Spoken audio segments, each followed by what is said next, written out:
Children and Families Communities Select Committee. My name is Councillor Jacqueline Fry, the Chair of the Children, Families and Communities Select Committee. Before we continue, I would like to go over some general housekeeping. This meeting is being held in person at County Hall and is also being live streamed on the County Council's YouTube channel. The recording will also be available to review afterwards. Under the Council's protocol on the use of media equipment at meetings held in public, this meeting may be filmed, recorded or photographed. Anyone wishing to do so must inform me and ensure that it's done in a way that is clearly visible to everyone present. The wishes of any individual not to be recorded or filmed must be appropriately respected. A fire alarm test is not expected during the meeting. If the alarm sounds, we must evacuate County Hall. In the event of an emergency, please make your way to the nearest exit and meet at the muster point located on the main car park. May I also ask councillors to please keep to the agenda and to the important items that we need to discuss. I reserve my right to draw debates to a close where councillors are straying from the matter in hand and into the promotion of political groups or parties. As this is the first meeting for many of us, I would also like to remind members that the agenda time should be used for focused questions, not speeches or debates. Turning to the first item on the agenda, I'll ask Abby to provide us with the details of the apologies and substitutions. Thank you, Chair. We have received one apology from Helen Bates. Thank you. The next item on the agenda is to agree the minutes of the meeting held on Friday the 13th of March 2026. Do members have any comments or of accuracy they would like to raise? No. Did the committee agree the minutes? Yes, does the committee agree the minutes? Yep. Thank you. Can I ask members if they have any interest to declare on items on today's agenda, please? Right. Okay, start. Councillor Weston, Councillor Thomas, Councillor Webb. Okay. Councillor Weston. Thank you. Yeah, I have 2 SEND children and my wife is a private SEND tutor. Thank you. Councillor Thomas.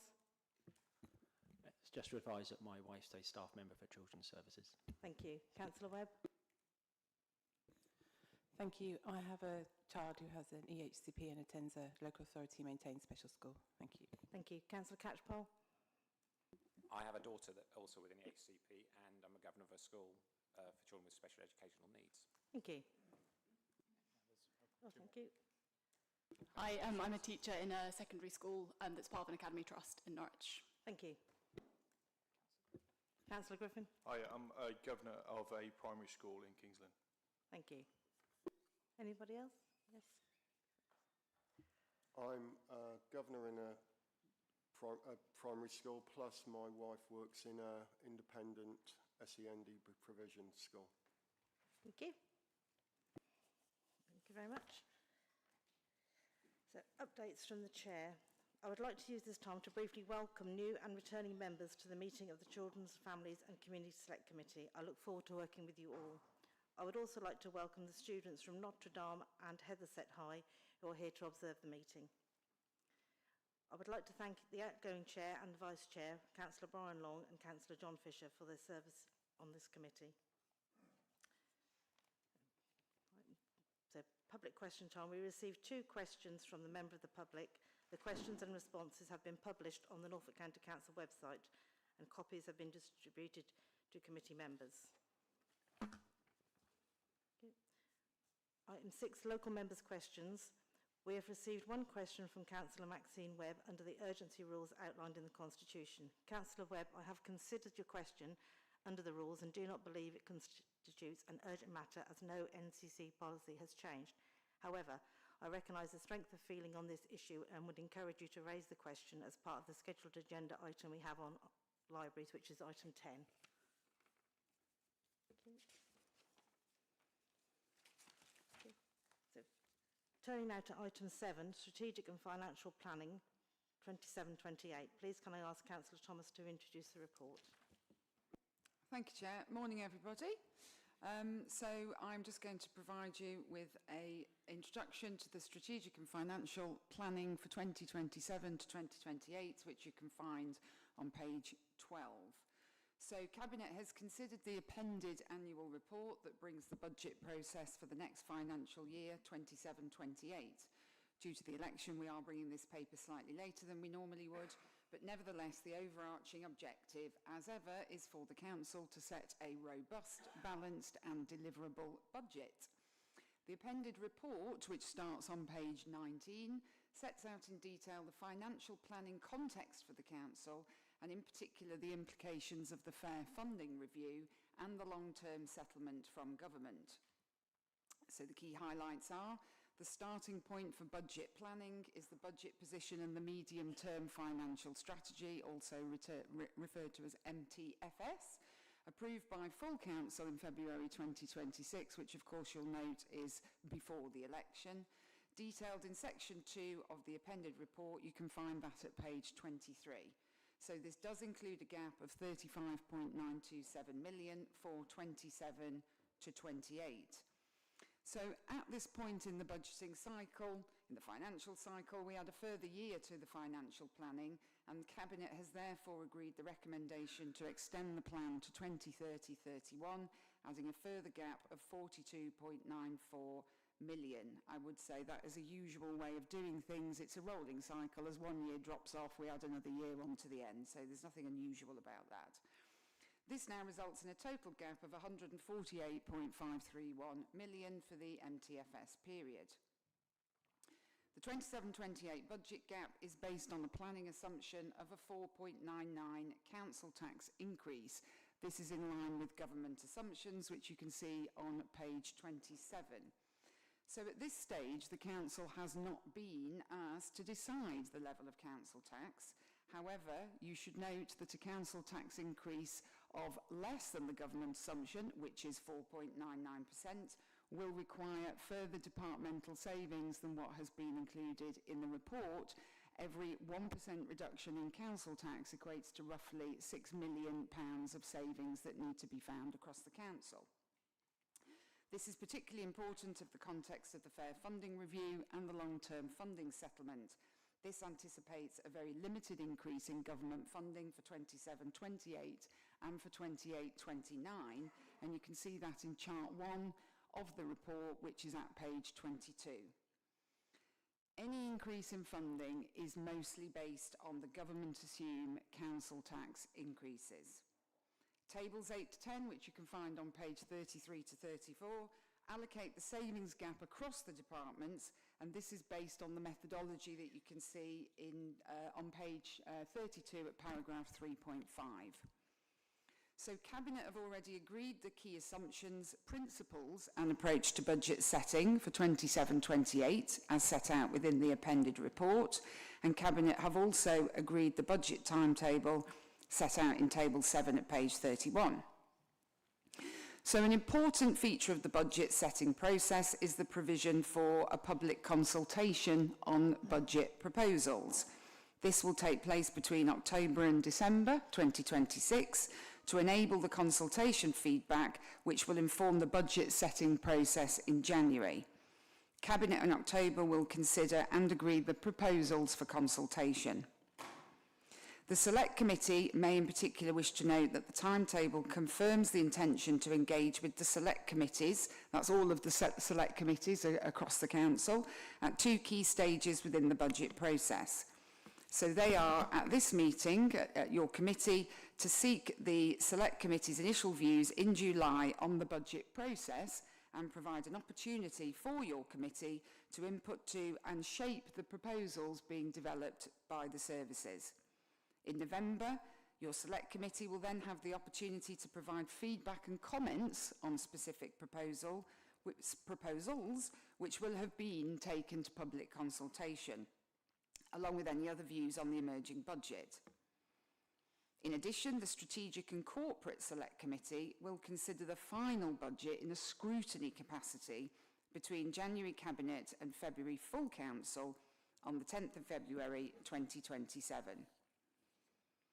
Recommendations for the Select Committee today are set out in the covering report, which you can find the recommendations at pages 16 to 17, and essentially they ask the committee to understand the Council's overall budgetary position and the savings targets for the services within the committee's remit. It also asks you to consider the financial position of the services and the overarching financial strategy in each area.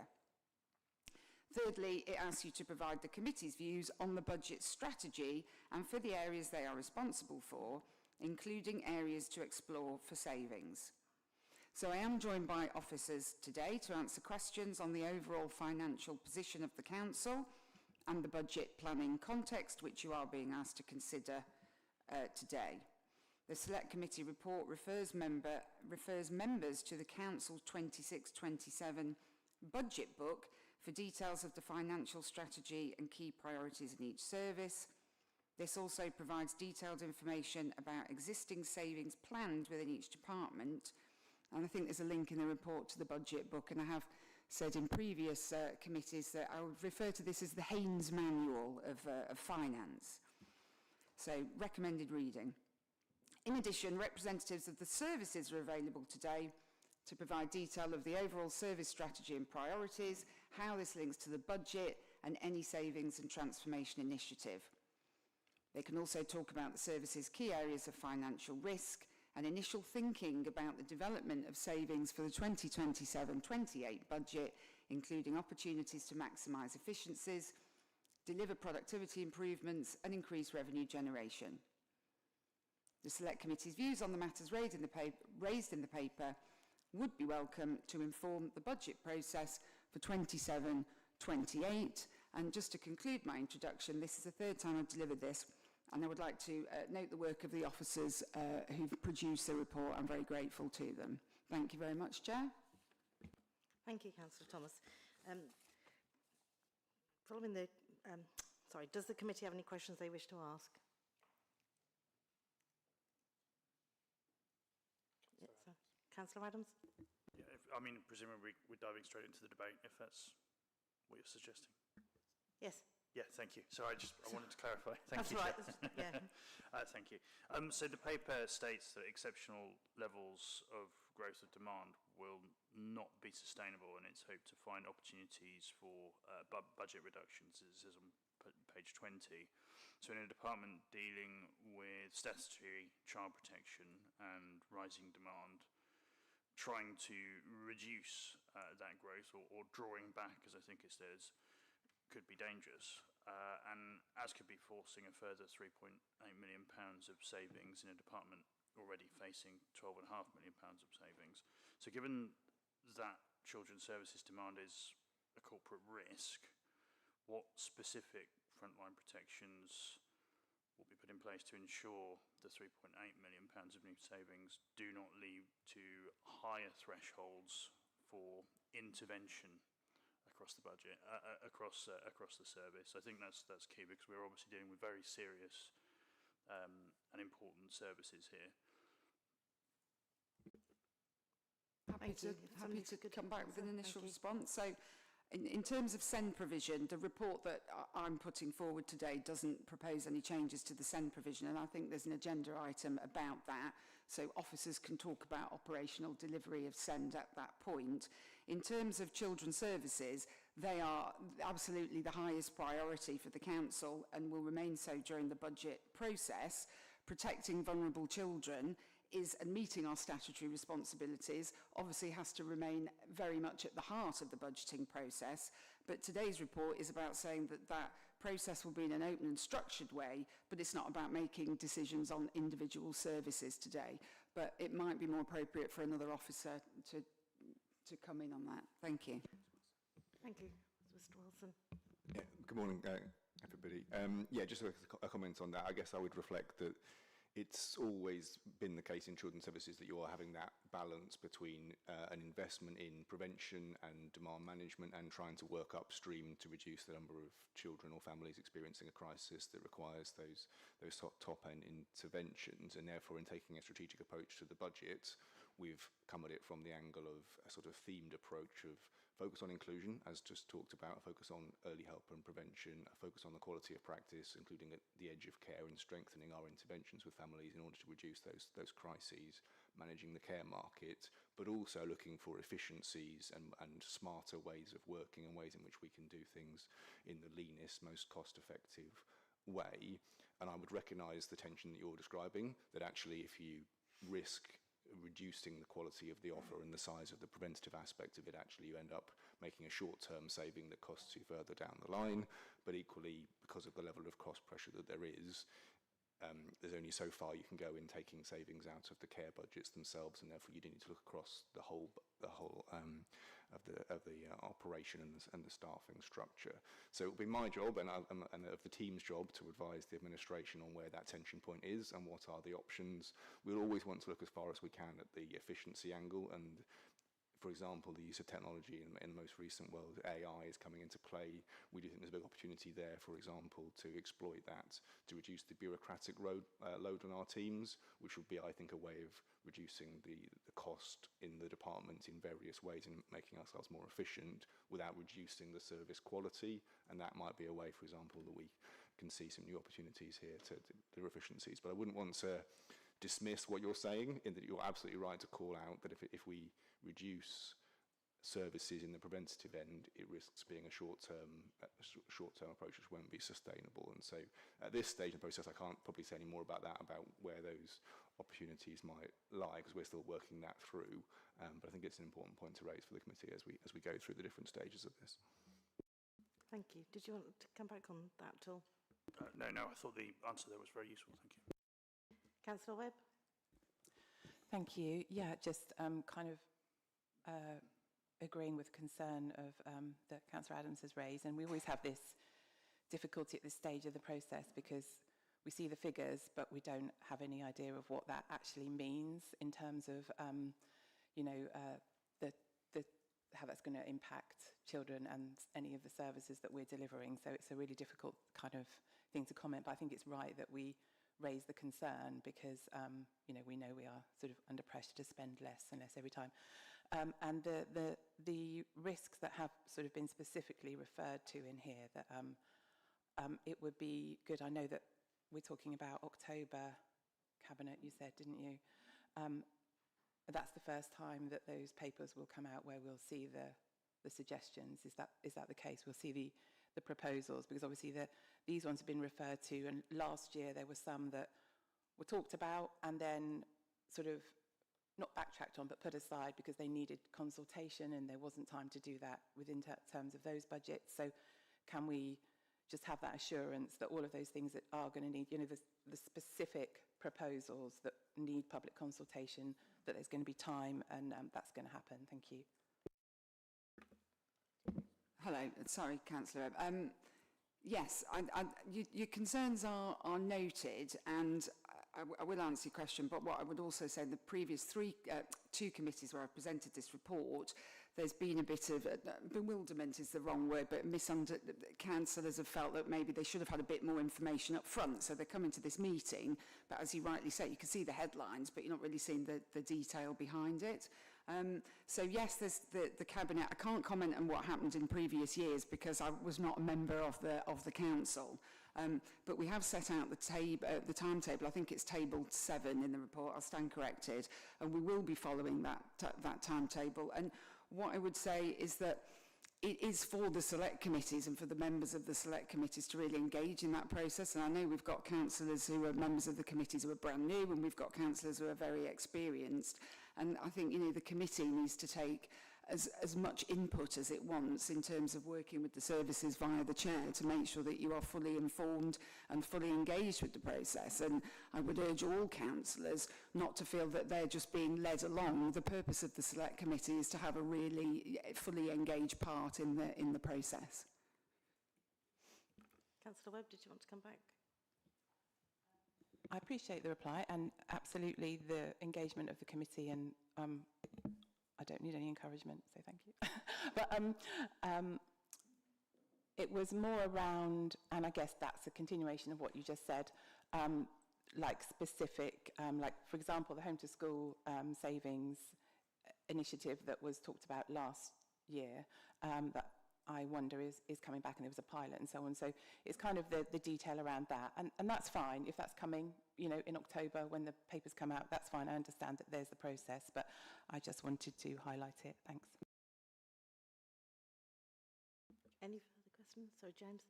Yeah, just I guess on a point of detail there. So obviously, most of the proposals go through a sort of on the same timeline, and there's usually a set piece consultation that covers a range of council services in one go, which would come through, as you say, in the autumn. Potentially around some areas of children's services, there may be a need to do a bespoke consultation just on one proposal, just because either it's particularly significant or it could just be because of the timeline. And you are right to say that in the case of things like homeschool transport, obviously parents plan their decisions around where children might go to school or to college a year in advance, and therefore to make a change that might impact, for example, next September, you'd want to be consulting as soon as possible in order that families can understand what's changed to plan that. So therefore we might bring forward a separate consultation on homeschool transport, depending on what options are supported by the administration.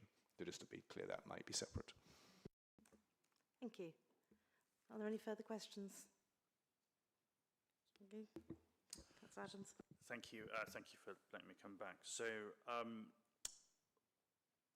one thing, obviously, all council departments have been affected by, and notwithstanding the government's welcome changes in terms of funding around SEND, but there has been a favouritism towards urban metropolitan authorities in terms of funding by this government away from shire authorities. And the services here, like every other across Norfolk, it's more costly to deliver services across a rural county. So I suppose my question is, what approach will this administration take to lobbying the government to fix that structural failure in terms of the funding of rural authorities? Because it might not be an obvious one in terms of children's services. It's not, say, like bin collections where you're obviously driving a lot more miles than in urban authorities, but there are many rural pressures as a result of delivering services across children's services as well. Thank you. Thank you. We've got the Fair Funding Review, which has been mentioned in the report. In terms of lobbying, I cannot speak for the leader, that is his department, as it were, but I'm sure he'll take a very, very robust approach to ensuring that Norfolk gets the funding, as much funding as we can. I think it might be more appropriate for if you want to raise that formally, and then we can get a written answer for you from the leader. He's not available today, so happy to provide a written answer to that, because it's not for me to be involved in that part, if that makes sense. That won't be something I'm particularly engaged in. Yeah, I see that, but obviously the budgets that you deal with certainly will be. And I'm not sure that governments generally have understood the challenges of rural service delivery. So, I think we all need to make those noises really in terms of lobbying government around that issue. Thank you. Yeah, that's well noted. Thank you. Thank you. Are there any further questions? No, thank you. So following the questions, do members agree the recommendations before us in the report? Yep. Thank you. Are there any further recommendations that members wish to put forward? No? Thank you. So turning to item 8, Norfolk SEND Reform Plan. Officers, would you like to introduce the report? Yes, thank you, Chair. So I'll try and provide a reasonably brief intro to what is a long and sort of complex document on a really important topic. I would absolutely recognise that children with special educational needs and disabilities and those facing other challenging education must be amongst the most important topics that this committee will want to discuss over the coming period. And I think it's therefore really positive that the new committee has got this report before it today at its first meeting of the new membership. The report is our response to the government's call for SEND reform plans from all local authority areas as the sort of first part of their implementation of national reform, and therefore the documentation is in the format of a submission to government, which perhaps is the reason why it is quite technical and not necessarily that easy to digest in certain places, because that's the format of the government's submission template. But I think it's actually a really, really positive package of measures here, which will make a really substantial difference to children in Norfolk. I think it's important to sort of clarify that Norfolk has been investing in this and transforming SEND for several years well ahead of the national reforms. And so this paper is actually a compilation of new aspects of work and new projects and programs, as well as a summary of most of the key aspects of our existing transformation, which will come together into a refreshed program. So to rehearse that, Norfolk has invested at an enormous scale and a capital program to create new specialist provision, actually a business case some years ago for 120 million of Norfolk's own investment to create new special schools and specialist resource bases across the county, but also revenue provision has been put in to enhance the support around schools and settings to meet these needs. And actually, in many areas, Norfolk has led the way and has actually been operating ahead of the reform. And actually, we do think some of our best practice in Norfolk in a couple of areas has informed the design that's been proposed and rolled out nationally. So we do think in broad terms we are well placed to deliver this. And in particularly sort of key areas in terms of the wraparound support around schools, our model is already operating in exactly the way that the government envisages, and we're therefore able to make good use of the new funding that's coming in. But nevertheless, I would want to be really clear with the committee, there is a huge amount of distance still to travel here. And despite the really good work and the high quality support that is going to a lot of children, there are also still a lot of children across Norfolk and across the whole country, really, where the SEND challenge is really acute, where services are at full capacity. The goal of inclusion in mainstream education is challenged just by the level of need that there is in communities and the resources that there are.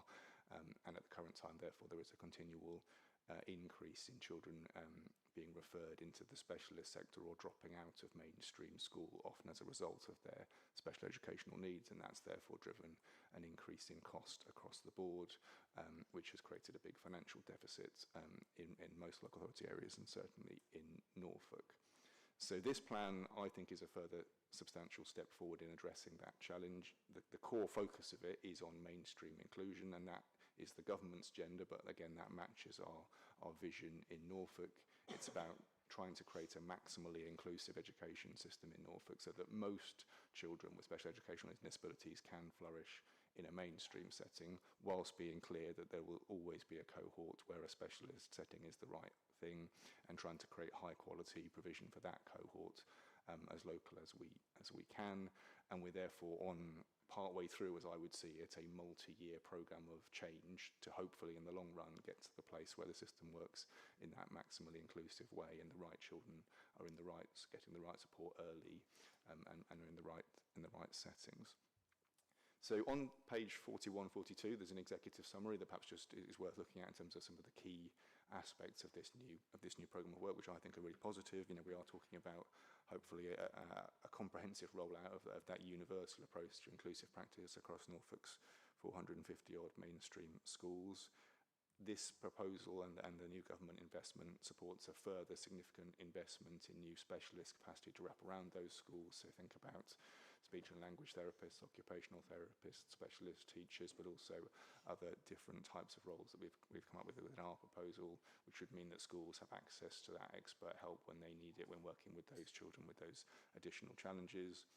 There's a big emphasis in our plan on the early years and post-16, so quite a lot of the work today has been very much focused on school-aged children, but actually we're trying particularly here to focus on getting in early, including building an equivalent model around early years settings so that children going to nurseries can have needs identified quickly, but also those settings can do strong inclusive practice and also manage the transition into school really positively, because actually there are far too many children not making the right start in education.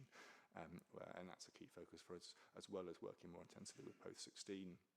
There's a focus here on peer-to-peer outreach and getting settings that are doing this really well to work with other settings, a part of their learning journey, getting the specialist sector working at a greater scale with the mainstream sector in partnership, pooling of expertise, pooling of resources between groups of institutions in local areas. And then also a big focus on working with our health partners, and it's worth emphasising that this is a joint plan with the NHS, and it includes specific NHS investments, including the full rollout of mental health support teams in schools across all of Norfolk. Currently only about half is covered, and addressing, for example, areas of expertise around neurodiversity and assessment and support for children who are neurodiverse. So it's an enormous plan with a huge number of different component parts that I think is a really, really substantial step forward. It probably is important that I'm clear with the committee that we're not necessarily saying that this plan will fully resolve the crisis in every way. It's, you know, it's acknowledged that it's a substantial national challenge. Government will continue to bring forward new reforms. So when it published its proposals, some aspects were things we can move on now, which are the things that are within this proposal, which include the new monies. But they're also proposing some legislative changes to the way the system operates, including the format of statutory plans. That isn't in this paper because it will come in another phase. So there is more to come on top of what you're already seeing here, which we'll want to work through together. And although this plan, I think, will substantially strengthen the system and hopefully potentially stabilise the finances, what it doesn't do is fully address the financial situation in terms of deficit budgets. So for the committee's sort of clarity, there is a cumulative deficit in Norfolk into the hundreds of millions. One part of this plan is that if the government approve our proposal, they will actually pay off the majority of that deficit, which represents about £195 million of existing deficit being written off centrally, which is obviously extremely positive and averts the immediate risk of financial crisis. But it doesn't resolve the underlying problem of the deficit still existing into the future years. There will be 2 more years where that deficit is bankrolled by the county council locally before, in theory, being addressed at the national level. And it's not clear how that deficit will be resolved over the next 2 years. That bit of the national policy is yet to be there, and how government intends to either fund the deficit or possibly change the way the system works to try to get the financial deficit decreasing. Those are some open questions. So I just want to be clear with the committee that although this is a really positive proposal, we hope will be endorsed today, there's a lot still further to go, and the financial situation is still really, really acute. I'll probably leave it there, but hopefully that was a helpful intro. Thank you. Sorry, let's see who went first. Councillor Atkinson. Thank you. Sorry, I jumped in ahead. I just wanted to take the opportunity to thank all of the officers and our partners for the tremendous amount of work that's gone into pulling this plan together. And I think I'm right in saying we were one of the few local authorities to get it in within the deadline. So that is an excellent achievement. And I also wanted to thank them for arranging the member sessions, member briefings. So if any of you didn't get a chance to attend that one, I recommend watching the playback. Thank you.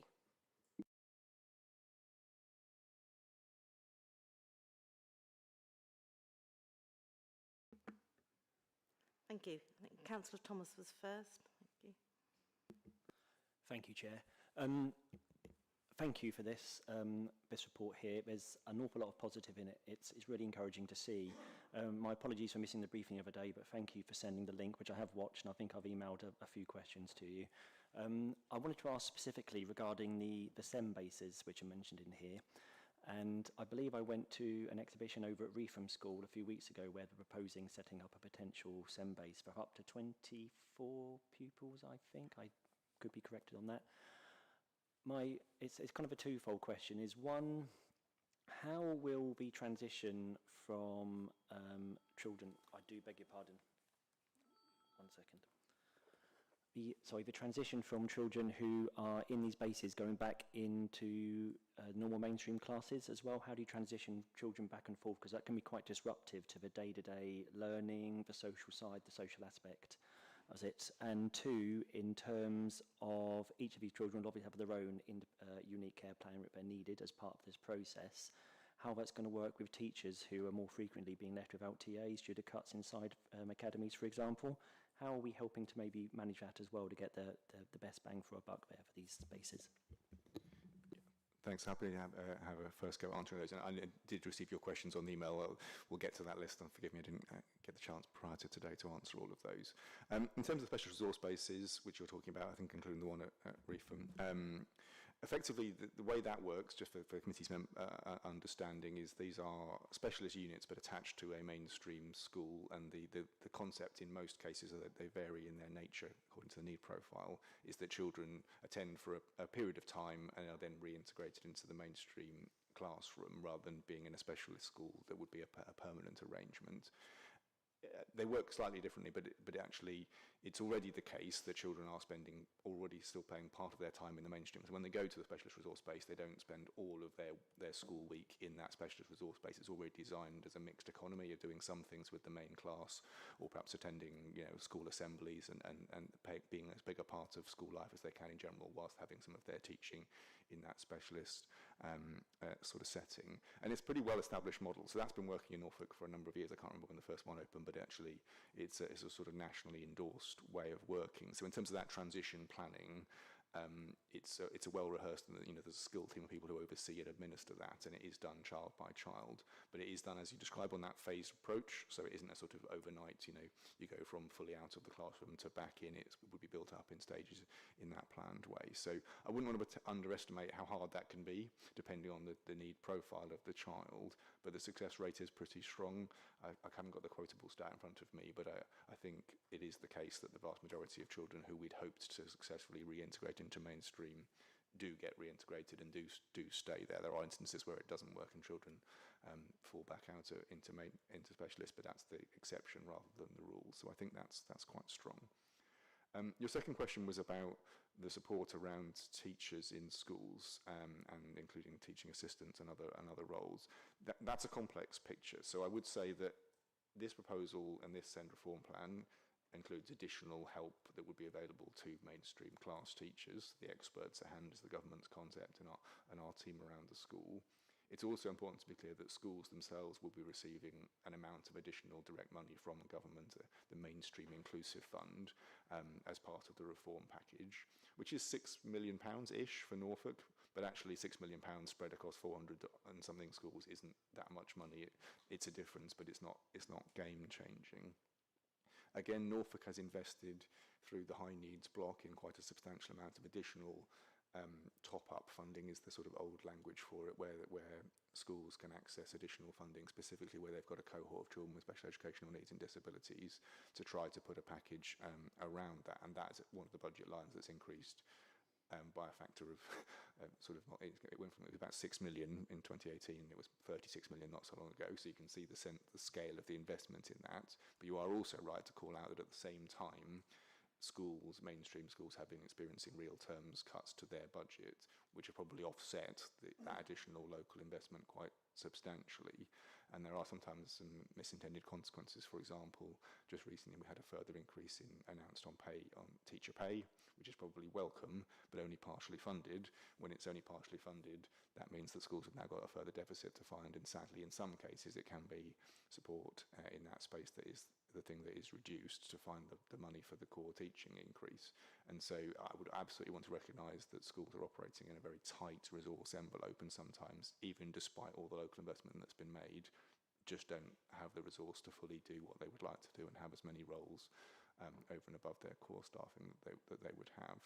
And I do wonder whether, as this plays out, the government at the national level will realise they need to put more money into mainstream schools over and above what's there, because I think that's a part of the jigsaw that's only partially there at the moment.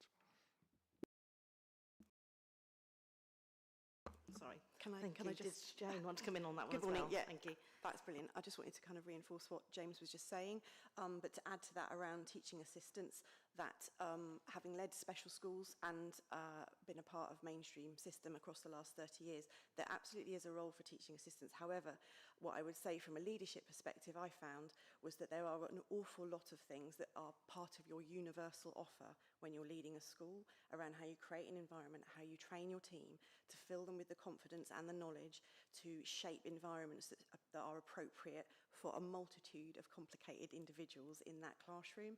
And that is where a lot of our plan is focusing time and attention to build that confidence, build that capacity, share that knowledge so that everyone feels able to meet the needs of a full class of young people. And also to say that 85% of young people who have been a part of our specialist resource bases have then not needed to go on to a further specialist environment, and have actually been able to maintain their place with their peer group in their community at their local school. Thank you. Councillor Thomas, did you want to come back on that? Sorry. No, thank you. That was quite comprehensive. Thank you very much. Thank you. I've then got Councillor Webb, Councillor Catchpole, Councillor Vysotsky, Councillor Weston and Councillor Griffin. Is that correct? No? Okay, thank you. Thank you. So then Councillor Webb, please. Thank you. I've got a few questions, but, you know, obviously everyone needs to have their chance. So do you want me to just do one at a time, or what shall I do? Yeah, do one and we'll come back. Right, okay, Thank you. First of all, I just want to say thank you for publishing it in full, because I know that, you know, that I personally appreciate it, and I'm sure that, you know, it's appreciated by across the board. So I welcome that. So thank you for doing that. It's really good to have that transparency so that we can all kind of play our role, and all the partners can play their role in seeing how it is, you know, able to be maintained and how it might change over time. So appreciate that. So my first one is around workforce and the actual the amount of in terms of the experts at hand, I guess. So it's 5.9 million, which sounds quite a lot, but actually, I think if I'm right, looking at this, it translates into like 106 new staff, something like that. I think that's what's in there, maybe 100, roughly. That, which doesn't seem an awful lot to go around the whole of Norfolk, considering the challenge and sort of where we are in terms of the amount of, you know, support that's needed to make this work. I know that's not your fault, of course, but I'm just, and like I think in here it says there is, I think it relates to like one extra educational psychologist. I know there's lots of other staff, there's lots of other different roles, but I'm just wondering if that's going to be enough. Is it kind of, you used the phrase a minute ago, it's not game changing in terms of the amount of money that schools are getting. Do we consider this as kind of game changing? You know, I know it kind of remains to be seen.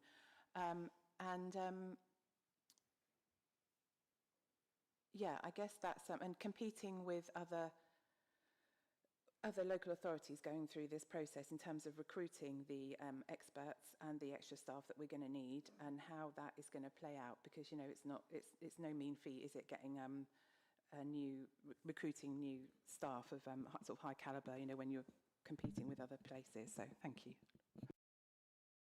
Thank you, officers. So I'll lead off, but maybe the team want to come in as well. So I think you're in the right ballpark on the staffing number. The guys will check, but over 100 new roles, and it obviously will depend on how it rolls out, what the exact number ends up being. Is that game changing? I think it's a pretty substantial investment, and those are over and above all the ones that have been invested in already locally. So the total size of the experts at hand and the teams around the school, as we call them locally, is much bigger than just the ones that are funded by this plan with the new funding. So if it was helpful, we could probably calculate some way of articulating the total number of people wrapped around schools. It's much bigger. So I think it's a pretty substantial investment, but I wouldn't want to pretend that's suddenly going to solve everybody's problems and means that every school can access every single thing it might want instantly, because that would be perhaps pushing it too far. I think the impact is probably cumulative, so it's a bit tricky. One of the things that's difficult in this plan is there's a section of the report that describes the impacts we want to see and with some trajectories, but it's hard to then say that was because of just this one thing. Actually, I think, you know, Jane in particular would be the first to say the culture of the schools has to be right in the first place. The expertise has to be there in the first place. The money has to be there in the first place. You also need the building to be set up in the right way from a sort of capital point of view. You need the NHS to play its part. There's an element here of winning the hearts and minds of the whole system, including families themselves, and having them build confidence in it. You also need the specialist sector to be in the right place so that the right children are there and are not in mainstream schools and vice versa. So in that sense, I think the cumulative impact of all of this work, if we work at it together for several more years, we will get to a really good place in Norfolk, but I'm not expecting things to change overnight. I'm not expecting just those experts at hand in isolation to suddenly change everything, and schools to be saying from next year, we're awash with expertise and we're everything's sorted. So I hope that's helpful. On the recruitment point is a really important one to call out. So you're 100% right, and I think it is in the risk log in the paper to call out that every local authority in the land has one of these plans. We'll all be trying to recruit, roughly speaking, the same worker types all at once, and some of them are already extremely scarce. You mentioned educational psychologists. So by design, we've tried to put into our plan a mixed economy of different types of worker role, partly for the reason that we just wouldn't be able to recruit solely occupational therapists if we wanted to. They just wouldn't exist. And I think that is again acknowledged at the national level, so there probably will be, as this goes through, a bit of flexing of seeing what we can do. And if we get all of that worker type, but we only got a third of the ones we wanted over here, we will have to think again. So there will be an element of us probably iterating this plan in terms of the expertise and thinking of creative ways to achieve the same end if we can't recruit all the staff. I think it's a really important risk to call out, because it's definitely everyone fishing in the same pool all at once. So to add to that, the government have a team that are looking at the workforce, and so they, alongside of their roadmap, I'm sure I would be expecting them to release more information around how they plan to fill some of those workforce gaps around educational psychologists, which we know is a national issue right now. So I would be expecting some kind of programme and guidance around what that looks like to be mapped out for everybody. Thank you. Maxine, did you want to come back? Just on one very small point on the educational psychologists. A while ago, I'm sure there was a scheme going on at the UEA where they were running their own ed psych course to sort of breed Norfolk ed psychs. Is that still happening? Do you know? Oh, still on. Whilst not breeding. Sorry, wrong word. Just to clarify. But we have actually been very successfully working alongside of the UEA, and actually are leading the way in terms of our recruitment, and have reduced from having 13 vacancies right down to only 4. So that has made a lot of headway, and actually we've got people externally coming to talk to us around the initiatives we've been using in recruitment that makes Norfolk an interesting and exciting place to work right now. Thank you. Councillor Catchpole. I didn't ask a question. I didn't. So, sorry. Hi, thank you, Chair, and thank you for this report. I was really pleased to see that permanent exclusions are one of the things that are going to be monitored throughout the process. And I was wondering, a lot of learning time is also lost through suspensions, which are obviously short-term and can accumulate to lots of time being lost. And we know that nationally, about half of all suspensions are issued to children with special educational needs and disabilities. And I was wondering whether there are any plans or considerations of including monitoring suspensions throughout the process at kind of all stages of implementation. I think the short answer to that is just yes. I can't recall whether the fixed term exclusions are actually on the official list of things we monitor, but the department monitors that anyway as an overall metric, as part of our understanding of what's going on within schools, and we'd absolutely be hoping to see both permanent exclusions and fixed term reduce as a direct result of this plan and wider work.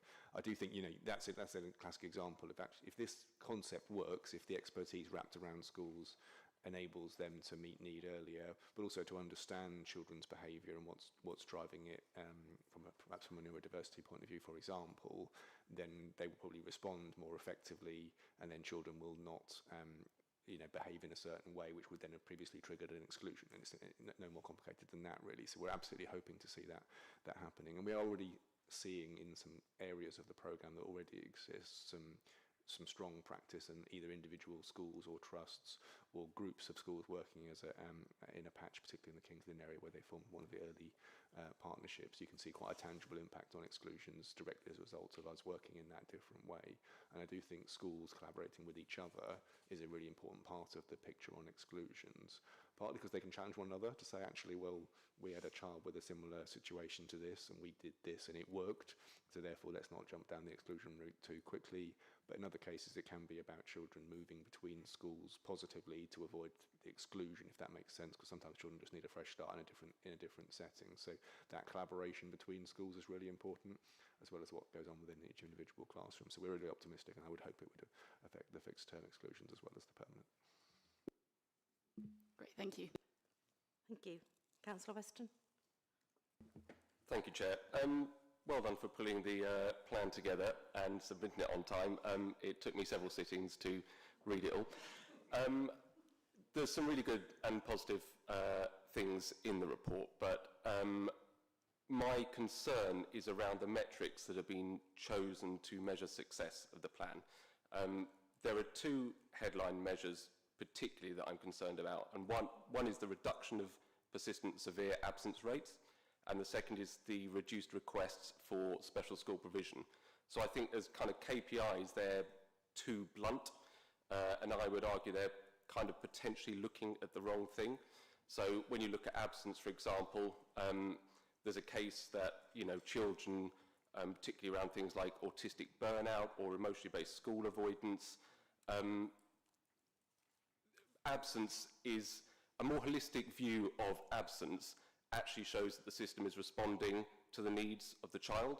It's not necessarily a very good metric of whether the system is delivering for the child. And then on the reduced request for special school provision, I think my concern there is that it risks creating the wrong incentive.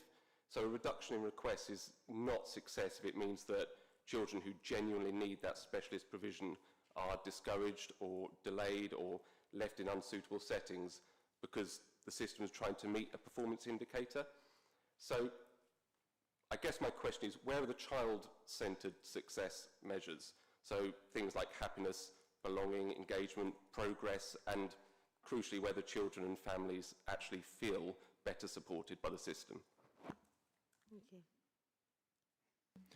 Again, I'll lead off, but colleagues may want to come in. So I think the first thing to say is that in some ways you're right to call out that any one metric in isolation is a blunt instrument. One of the requirements of government was to have a headline number of 5 indicators, which were the official main ones, and that was just part of the format, and it was literally you wouldn't have your plan approved if you didn't do that, and that would have cost me nearly £200 million, so I did as I was told in that regard. But I would absolutely want to recognise that any measure around inclusion or SEND can lead to that skewed perspective if you just look at that one thing, and trying to test whether an inclusive system is working just based on any one thing is definitely a mistake.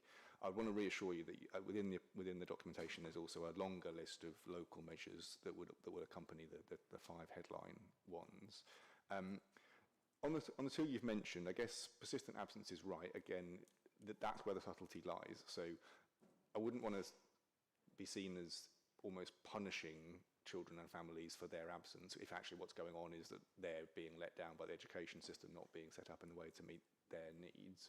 But nevertheless, I would expect that if the system becomes more and more skilled at working with children despite their diversity and their additional challenges, that over time, on average, the level of engagement with education and the level of attendance would improve, and I would see that in broad terms as an indicator of health of the system.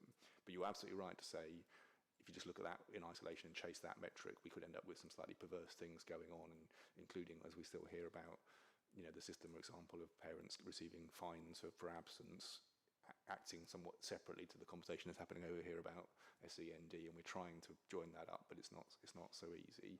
Similarly, around special school referrals, I'm 100% with you that there are some children who need to be in special school, absolutely, and if we have a sort of blanket special school referrals are a bad thing mindset, then we're going badly wrong. So we're very much not saying that, and there's nothing in this documentation or proposal that suggests that we would start saying no to the right referrals, if that makes sense. But I would say that overall, Norfolk's rate of referral special school is already noticeably higher than national averages, and the number of children already educated in the specialist sector compared to mainstream in Norfolk is again noticeably higher than the national average. And I don't think it should be. I don't think it's because Norfolk's children are fundamentally different overall. That's got to be talking to our ability as a system to build a mainstream sector that can support that variety of need. And I do think if that trend continues, what it always does is move all the resource and all the money and all the funding upstream into the special sector and further away from the mainstream. So we are trying to turn that curve to say that the majority of children. So we would judge as officers that the level of access to mainstream to specialists in Norfolk is already at the level it should be, if not higher, and shouldn't continue on this trend of increasing every single year as it has done. But within that, we're not setting an arbitrary rule that says no more, and we're not going to accept those referrals. They are reviewed on a case-by-case basis in a really challenging world where all the special schools are already full, and therefore it's a scarce resource that's already got that prioritisation within it. So I recognise the scenario that you're describing, where there will sadly be some children in a special school who probably could have stayed in a mainstream had they received the right support earlier, and some children who are in mainstream who probably should be in a special school but can't access one because they're all full. That probably is the reality and probably will be for some time still to come, but I would hope after several more years of going at this, we will get to the place where actually the system is maximally inclusive and therefore you get the right children in the right setting every time. But that is going to be not a quick win. I think the whole country is on that journey over several years, if I'm honest. I hope that's helpful. Thank you. Councillor Weston, if you want to come back up. Thank you. And next, Councillor Adams, please. Thank you. So, yeah, like everyone, I think I also welcome the transparency of publishing the plan. However, I suppose a plan on paper might mean little to a family who have been waiting a long time for an HCP. And we're still awaiting clarity from government on various issues. So with government having not yet confirmed local authority allocations on or how high needs block deficits will be managed. I suppose my question is what's the administration's plan B in event of any unfavourable news in that space? And given obviously we've seen so many unfavourable local government ombudsman findings in this space in terms of provision, will the council commit to fully funding the statutory rights of SEND children? Thank you. A little bit of a challenging question for me to answer. So I think it's worth saying that the council has already made that commitment and has sort of demonstrated that over a number of years, including underfunding an enormous deficit. So I mean, we've gone from a deficit that there was pretty minor when I first started in local government to a world where it's £95 million in 1 year more than the budget. And so, although I recognise the situation you're talking about, where there's still always a robust dialogue around the use of public money and the access to scarce resources, ultimately when push comes to shove and there is a duty to provide a placement or a provision to a child, that is what we are doing, and that is why we've been unable to prevent the deficit rising. So in that sense, I think that I mentioned the funding that's gone into mainstream schools as well. Again, in some ways, you could argue all of that was unaffordable because all of it was extending the financial deficit that already existed, but we felt it was simply the right thing to do.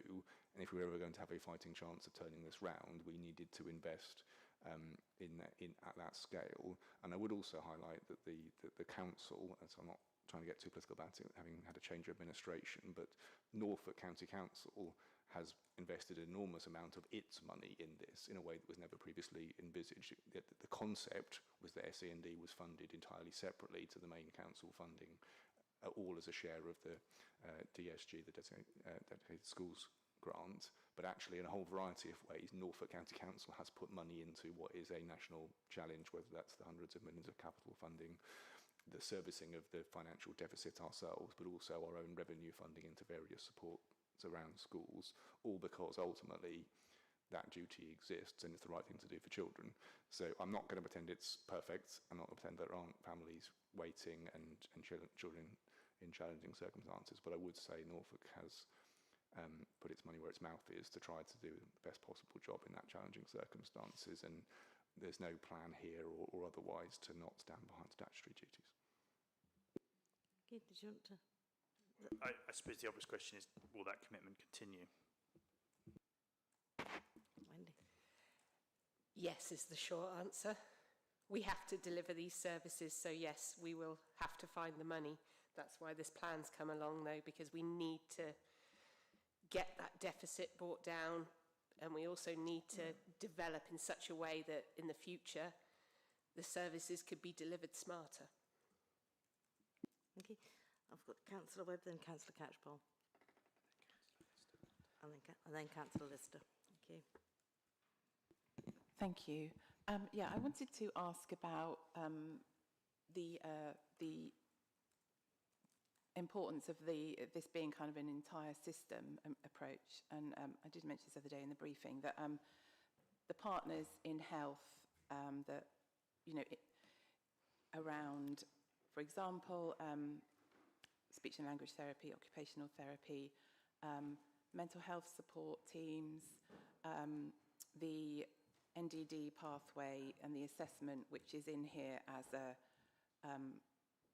you know, as being part of what's needed to fulfill this. And I think in the suggestions for how government can help, it's in there as well about putting in the funding for NHS funding to deliver that that programme, you know, so that is something that is available to families.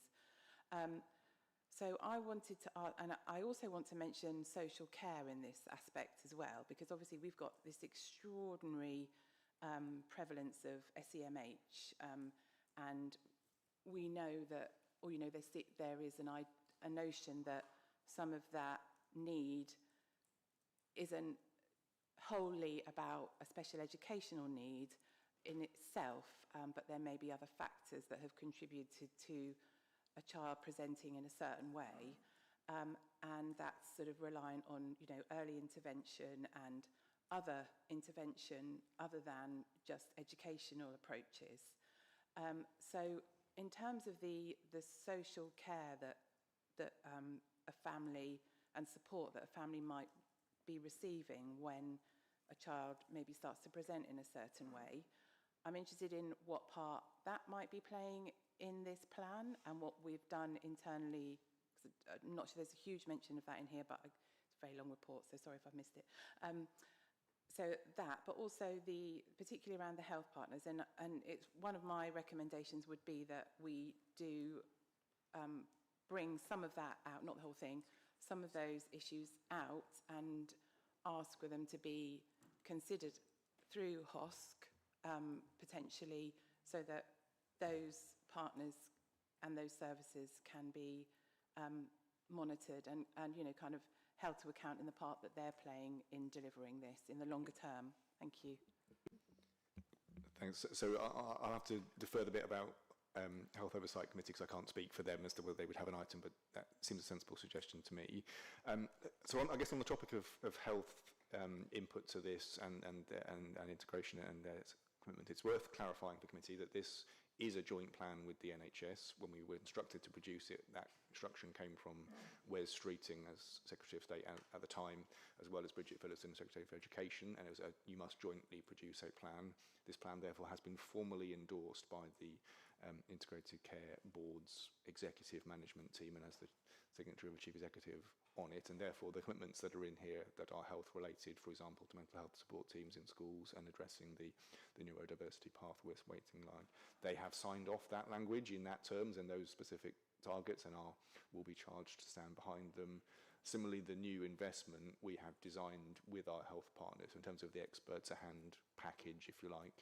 That was all workshopped jointly with health teams to say, actually, we're doing this together, and we are the lead authority as the local authority, if you like, but actually it's done jointly.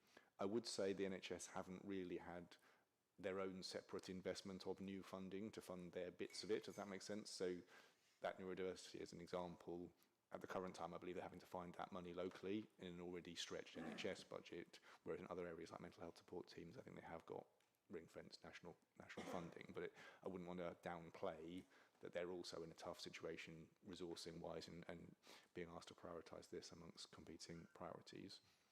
Operationally, our vision is for more integration. So at the moment, a school would experience team around the school that's primarily county council services and primarily our SEND ones.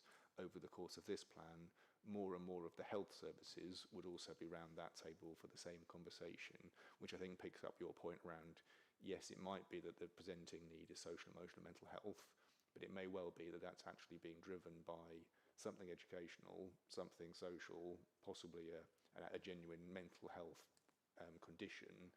And actually, if we don't join up our thinking about that and understand the proper root cause of it, we may go down completely the wrong pathway or only solve part of the problem. So a lot of the vision here is that all of the things that could be driving the SEMH, and it will be different for every single child, there would be people around that team, around the school, who could understand all those different aspects and join it up, including in future more of the social care.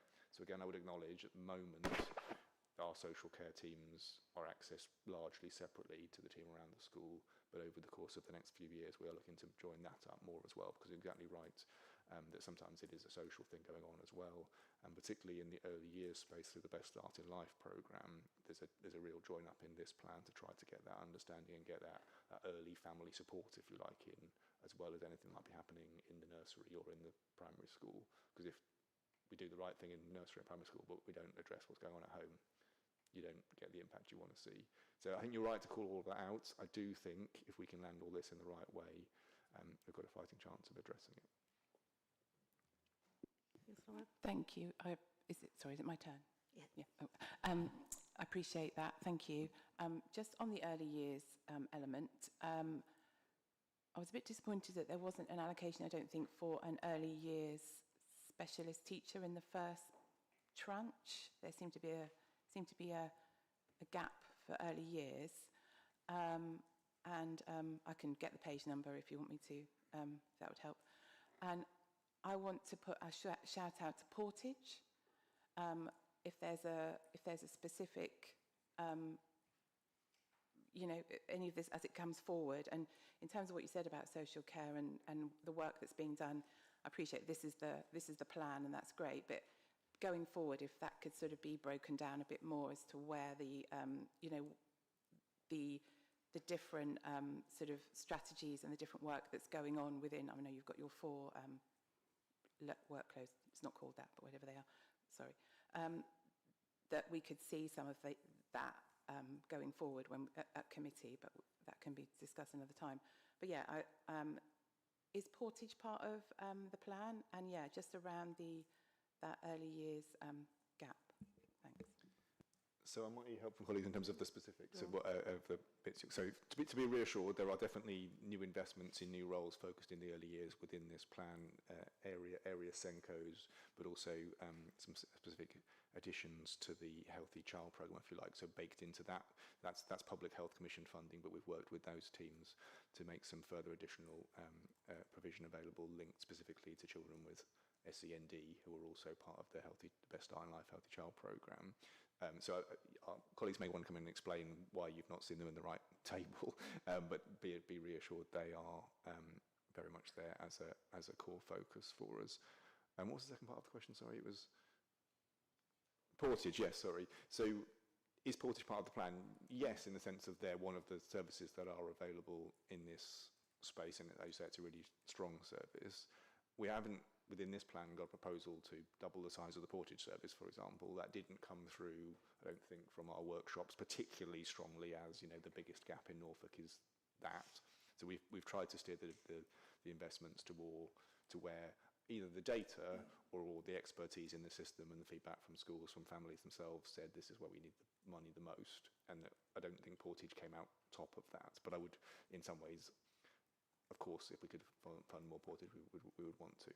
So I don't, happy to pick up a conversation with you separately around the gap you may be seeing there, but it's not particularly in this plan as a new investment. Okay, thanks. I would just suggest that Portage are their own kind of like experts at hand, that, they are like a service that sort of defines that in a way. But, Thank you. Do you want to, Dawn? Morning. So I think, and I'm not sure exactly, obviously there's many pages, but effectively, as James was saying, we're looking to introduce the role of an early years Senko, which to work across areas and particularly to support that transition right through to the end of reception, so through that early years foundation stage. And we would expect them, along with Portage and others, to work as part of our Send and Inclusion support model, which is, I guess, what we've built over the last sort of 18 months or so in the sort of school-age population, and part of the plan is to extend an offering in that space to the early years sector and also to the post-16 sector, that will work with early years providers and post-16 to identify the right way of doing that and to co-produce that with them. And from the early years point of view, that offering will bring together those various elements of support that already exist in the early years space and those new aspects such as early years SENCOs to work alongside the Best Start in Life roles that are coming in through that, so that really to have a comprehensive offer in that space as opposed to, and to try not to have that sort of siloed in those different kind of initiatives that are happening at the moment. The portage particularly, as James said, that's not been something that's significantly come through as a specific request from the workshops and things that we've run. But as with all of the plan, we will be keeping it under review as we go forward. The government have indicated from their point of view, and we'd agree this needs to be an iterative process as an element of testing and learning as we go. We've not had a huge amount of time to pull it together. And we're now working through the sort of implementation and breaking down into that further detail the aspects that you're talking about. So certainly we'll be in a position to bring more of that back as time goes on. Just to pick up a couple of the sort of types of roles that James mentioned in terms of the public health type roles and extension to Healthy Child programme. And I think we've talked about public health specialist nurses in that space. They're one of the roles that we're currently in conversation with the DFE around whether that can fit within the guidance that they have issued because of the specification of particular types of roles. We'd obviously prepared the plan based upon all of the feedback on the guidance that was available at the time that we were doing that, and that was something that kind of came through quite strongly around supporting health visitors in that space and providing that additional specialist support and consultative aspect to it. But we are, it's not clear from the current guidance whether or no that's acceptable. So we're in that process, and obviously that's an aspect that if the answer is no, we'll need to go back and think again about how do we meet that identified need. But it's trying to work as Jane or James were talking about before around if we put all our eggs in one basket, we're unlikely to be able to recruit all of that different expertise. And actually we've tried to be pragmatic in terms of spreading that investment across a range of roles that we can bring together as an overall team. Thank you. Thank you. Councillor Webster. Thank you. Councillor Catchpole. Thank you, Chair. It's just an observation with a couple of questions. The school I'm involved with, it's a constant issue that's raised, the head teacher having to leave to go off to hearings for extra place at the school, sometimes several a month. And I imagine this is the same throughout the county at other special educational needs schools. It feels like it's often a bit of a tick box exercise, attending the meetings, knowing full well there's not enough place at the school. In fact, since I've been a governor of the school, the staff at the school has actually decreased. Not so much in the teaching, but certainly with the TAs. And I just wonder how much money this is actually costing us to have these hearings. And as I said, they feel like a bit of a tick box exercise. And is it something we should be looking at, not to actually waste the head teacher's time, pretty much doing a cut and paste exercise, heading off to these meetings, knowing full well the capacity is not at the school? Thank you. So you raise a really difficult part of this whole process, which will, I think, in the future iteration be subject to some of the national legislation reform, which might change how the system operates. So I recognise the challenge you're describing, the volume of consultations and engagement and discussions about potential placement, some of which we know to be in settings that already chocker, that's absolutely what's going on. But it's difficult to change it. So we are in dialogue with special school heads around any changes to the format and the specific Norfolk approach to that we can do to ease the burden. But fundamentally, it's a factor of the volume of referrals that we've talked about, which is just at a scale now which is much, much greater than it ever was. You know, if you went back 10 years ago or 20 years ago, the world has completely changed, and the number of children being referred on for special school placements is just at a huge volume. And it is the law that consultation process happens, and that parents have the right to request a special school place. And even if the LA tried to hold a line, which was, we're not going to bother consulting because it's never going to go anywhere, it would just be illegal to do so. And ultimately, in terms of the tribunal process and the access overall, somebody has to decide, and because the tribunal exists and its view can ultimately trump what the LA view might be, it goes through that process. There could be a change that said, actually, we'll just give all this back to the local authority and you will decide what to do with the scarce placements that you've got.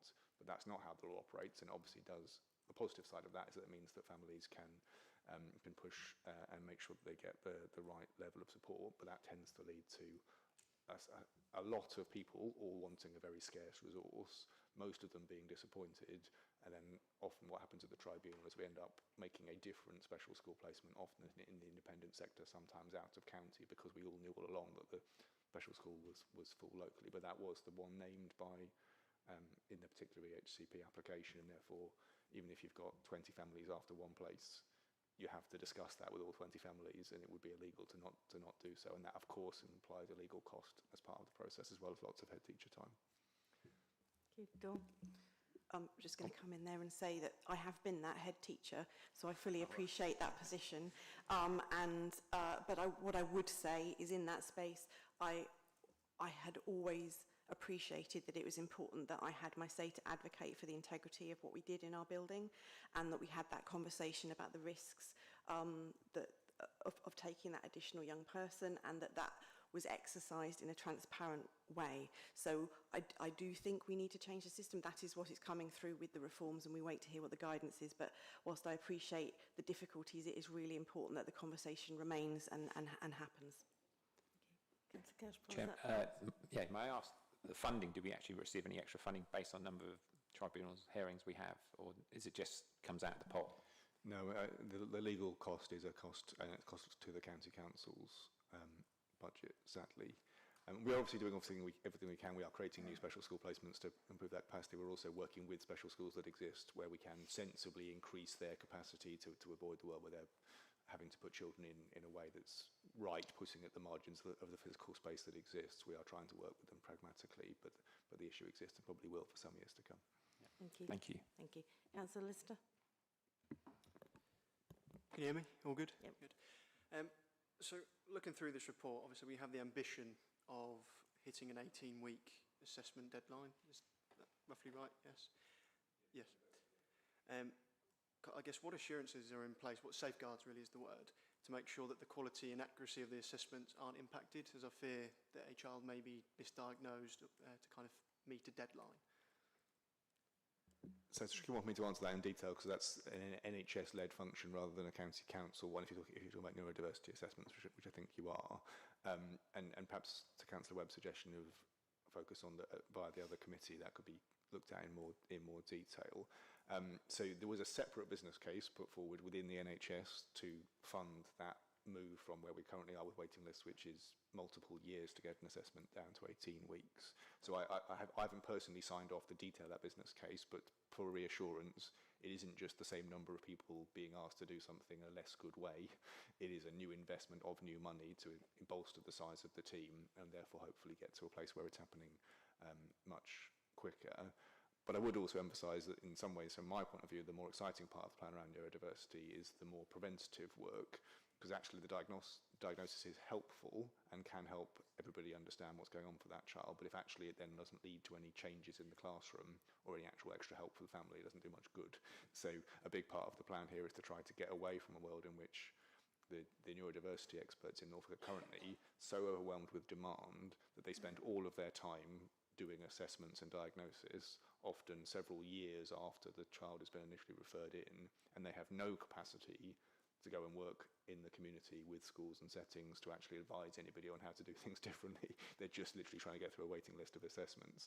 So in some ways, getting the waiting list down to 18 weeks is a really positive thing, and that's much more like a realistic, sensible time frame for that to happen. But for me, the really, really important part is to try through the expert to hand and other mechanisms to get to a place where those people are connecting via our specialist teachers and others back into classrooms, and actually the experience around the child can change, and that should change sooner than the diagnosis comes through.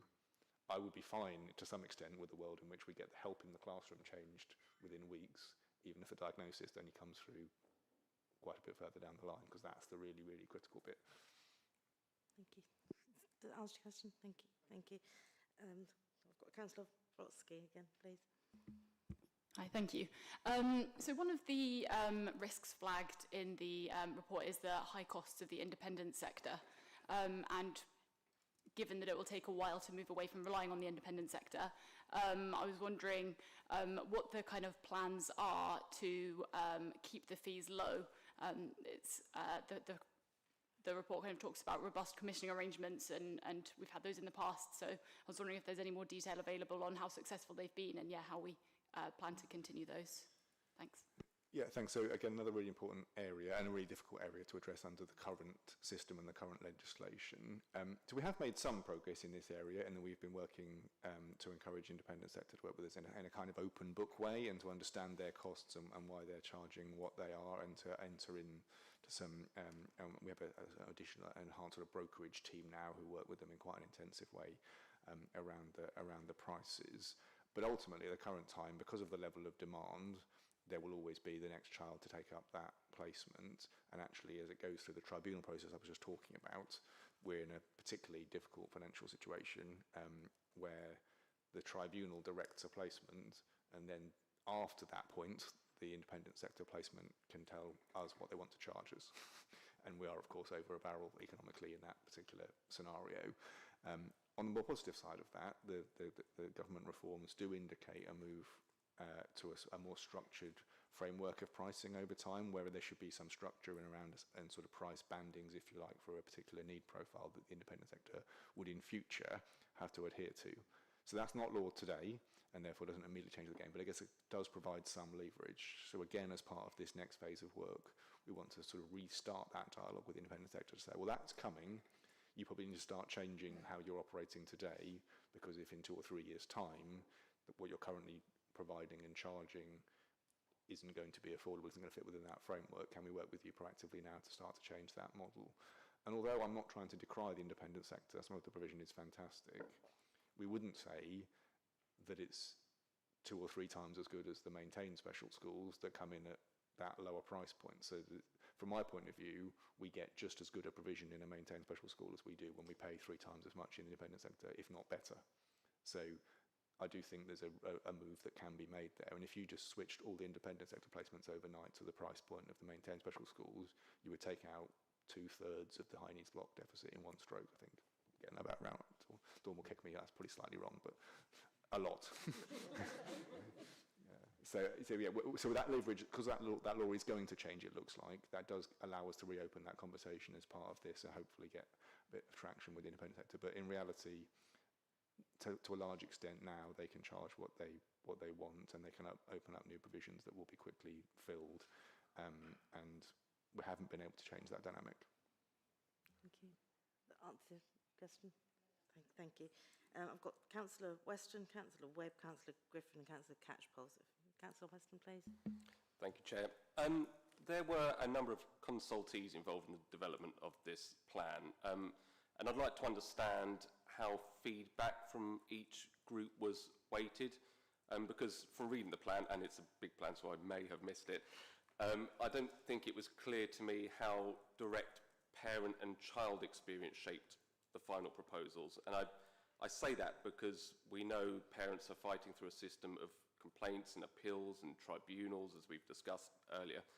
And I think the very high rate of successful send appeals that we see is, evidence that parents aren't really being difficult. They're kind of being vindicated, actually, by the tribunal system. So I think specifically, can we be shown what parents and children said as part of the consultation, what changed in the plan as a result of that, and what wasn't accepted and why, please? Thank you. So again, colleagues will probably want to come in. Yes and no. So probably we could, perhaps at the next one of these committees, share some more of the feedback we've had from parents through the engagement of this, and just in general, to flesh that out for you a bit more. I need to be clear that what this was a process of engagement and dialogue rather than a consultation. So we didn't produce a list of options and sort of formally consult and then receive votes, if you like. We could do this or we could do that, because the work It's too complex to have achieved that in the timeline. So what it was a series of engagement, sort of workshop sessions, but also things on social media where we just put out quick, you know, if you had to express a view about this, what prioritization would you give to this, and a bit of waiting, but it wasn't a formal consultation. It had to be more quick than that, and also just dynamic and complex. So it wasn't sort of as binary. So I can't tell you. We wouldn't necessarily therefore be able to say we were thinking of doing this, but because families said that, it changed in quite the way that you described. But we would be happy to share with you the key messages we've received from families through the last 15 weeks of producing the plan and before that. I guess on the bit about the appeals and the sort of win rate, again, so I'm not trying to be defensive. It's absolutely right to say that the vast majority of the time the legal process records the outcome as being a change to the plan and therefore a success, if you like. I don't want to put it in that sort of adversarial terms, but it's worth clarifying that any change to any aspect of the proposition from the LA is recorded as being that outcome, even if actually on lots of the aspects the judge sided with the council's position. If one thing changes, I think it counts in the stats in that way. But going back to my venerable point and the question from Councillor Catchpole around everyone scrabbling for a scarce number of places, treat this as a hypothetical rather than me quoting a real scenario. But if 20 families are all trying to apply for one, and the first preference is the same special school placement, only one of them can actually get that placement. But something else will be put in place for the other 19, and all of those other 19 will also be recorded as a win, in inverted commas. So there's no way I can actually win those 20 because I've only got one place. So in that sense, they all go through, and we would say, well, our view of which child might get the place is this one, but that doesn't mean the other 19 all stop pushing for it. So ultimately, it all gets funneled into a legal process, and the outcomes all tend to be some version of different to what they, so therefore the judge is judging that and making the decision as to who gets that one scarce place and then what happens to the other children in a complex web of prioritisation. And so it's a slightly skewed view to say the families always are right. There would not be an option for the council to say we're just going to not fight all those legal tribunal cases and stand down the legal team, because someone has to decide who gets what placements, and it has to come at a cost, and they get recorded in that way. I hope that's clear. So it's a complicated world. We'd probably do a whole separate report just on how that all works, but it can give a slightly skewed picture of what's really going on. Thank you. Dawn? Sorry, Jane. So if I just add a few more flavours to how we worked with our families. So the joint strategic needs assessment was a starting point, and that was something that's been around for a good few months now. That's a real 360 around Norfolk's data, built from lots of different things, one of which was the SEN survey. And so that would have had a high representation within it, obviously, of our families. On top of that base, we then took our questions out as part of different engagement sessions. We were really mindful of the different times for families, before work hours, after work hours, face-to-face, online webinars, tried to really mix that up so that we could really make it as accessible within the time frame we had as possible. We also run some separate online questions on our Facebook page so that we could get some real pulse, kind of a broader range where people just had time to quickly just dip in and dip out, and ran some questions across a couple of weeks as well. Took that information in and made sure that we were also feeding back to families who left their comments underneath, so that we were responsive to that and offered signposting as well when they were sharing part of their experience of the system. We've also made sure that we were working with the children around whom this is all actually about, as well as the families, and made sure that we had a real representation of their voice too. So happy to share more and more detail away from today, but we felt that within the time frame we had, we'd really tried as hard as we could, alongside of which we have Family Voice Norfolk, who also were feeding in their voice from the people they represent as well from Norfolk. Thank you. No, I welcome both those responses, and I recognise that you didn't have a lot of time to put this together. I think I would just say, if you could bring that kind of data to committee when we next convene, I think that'd be really helpful, because I think it's important to keep those views of the parents and the children who are impacted by this system at the forefront of the decisions that we're taking. Thank you. Thank you. Councillor Webb. Thank you. I just want to quickly reference tribunals before I ask my next question. The most recent cost, Councillor Catchpole, that I got a question and answered at the AGM, we spent £1.59 million on legal fees last year on tribunals.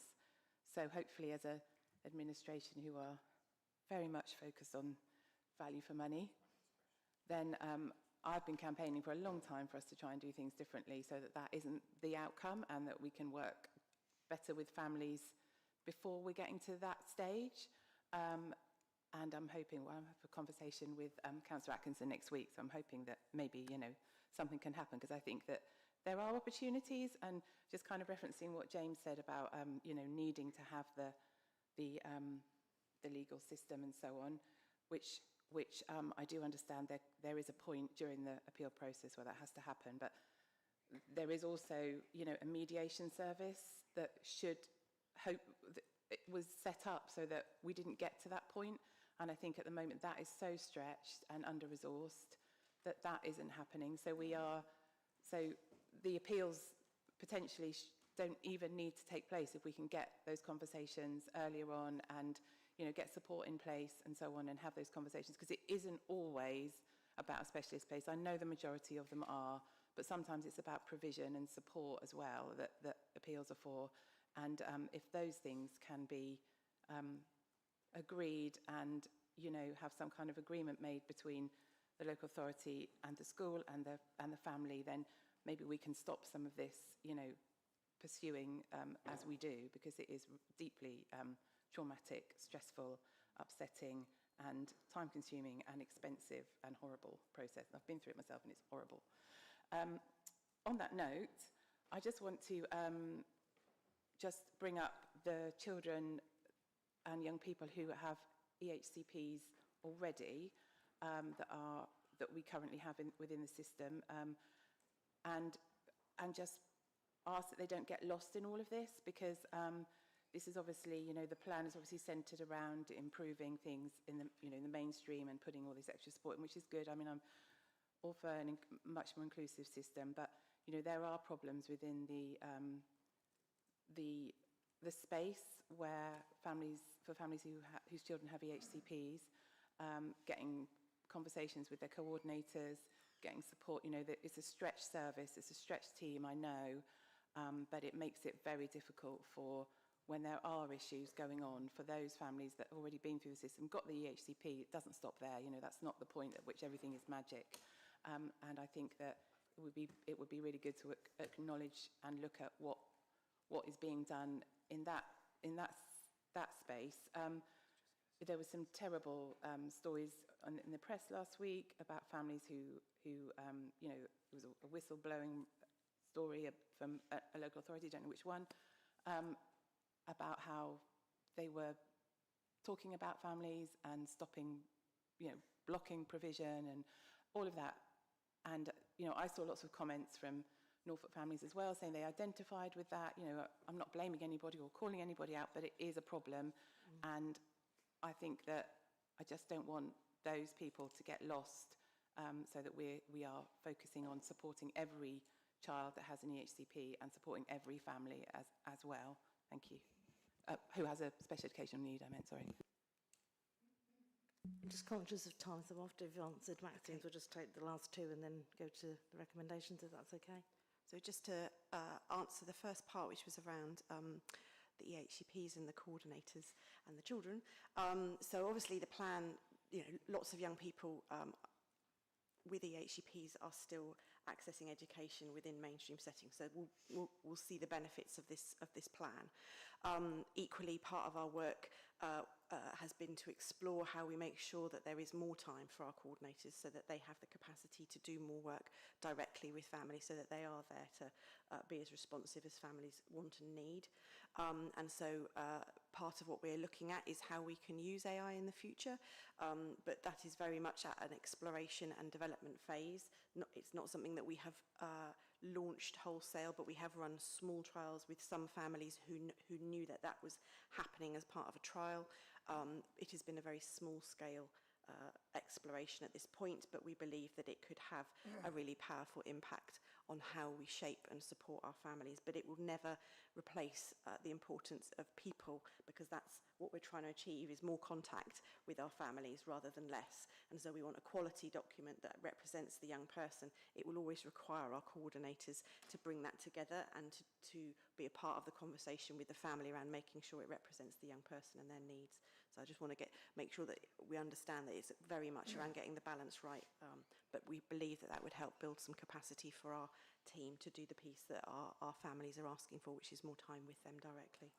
And then there was a second part, and that's just escaped me because I didn't write it, mediation. So in terms of the tribunal, yes, we would absolutely want to spend more time in the mediation space, and we would actively look at ways to make sure we're getting upstream so it doesn't land in tribunal. Families are still able to choose not to go to mediation, and we are trying to make sure that we have and take up the opportunities to have those mediation conversations, because we do recognise that that does save time, because we don't want it to go to tribunal. But it is difficult if families have made that decision that they don't want to have that conversation, and that they would rather go to tribunal, because that will see about the kind of the legal process and the outcome that they might be seeking more directly. Thank you. Is it quickly? Yeah, I'll try to be brief, but I did want to make a comment about the media article that, on the one hand, I think, you know, the journalism is making an important point. If actually that's been experienced in one local authority, then in some ways that's right to make that news. But I did think actually that had a really difficult message for our incredibly hard-working staff to see that printed in that way.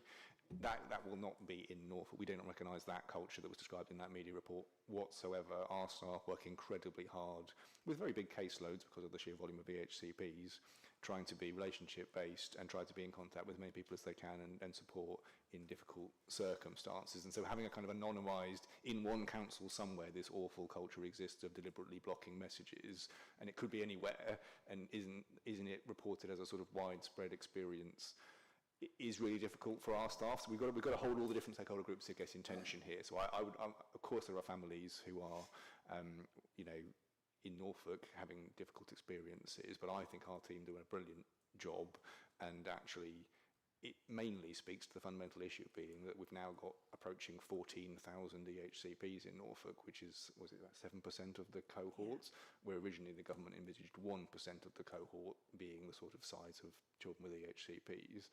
And so that's about the fact that the universal world isn't able to support that need without the need for a special process that has to be administered entirely separately from the school. So it speaks to the fundamental problem we're all talking about. So I just want to advocate for our staff in that scenario. That I think they're doing a fantastic job in difficult circumstances, and we have increased the size of that team several times over to try to match the level of demand.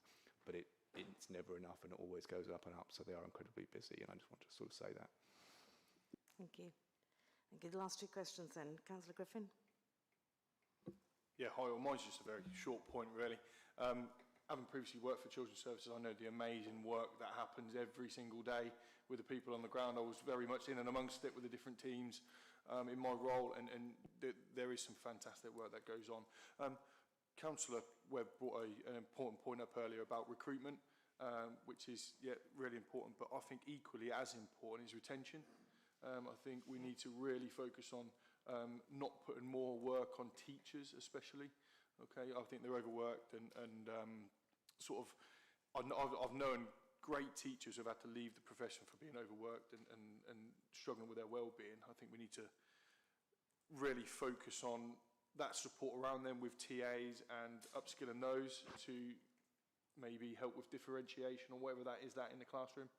But yeah, that's just a point, really. It's not really a question or anything. It's just a point that we need to focus on that well-being for those teachers. Thank you. Yeah, I mean, so briefly, I think that's right. I think the teachers and all the different staff groups involved are stretched. On the positive side, that the national reform is designed to help in the mainstream sector. Equally, it does, I think, potentially imply a further workload for mainstream schools and a bigger administrative burden for the mainstream in administering all of this. which is going to be a real further challenge, which goes back to my fundamental point, is I do think government should simply put more money than they're currently doing into the mainstream. I applaud the national government, without getting too political, in many ways in trying to do a big thing here, and a lot of their thinking is right, and there is some quite substantial new money coming in.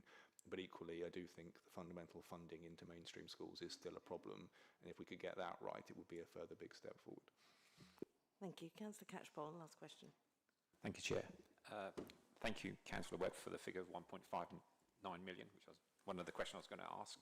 And the other question, or maybe a suggestion more than the question, what is our legal position with regard to having en-bloc tribunals, so it can all be done on one day, maybe once every month, maybe even using County Hall as a place to come, I don't know, rather than have all these individual tribunals and hearings, which takes up a lot of time and cost.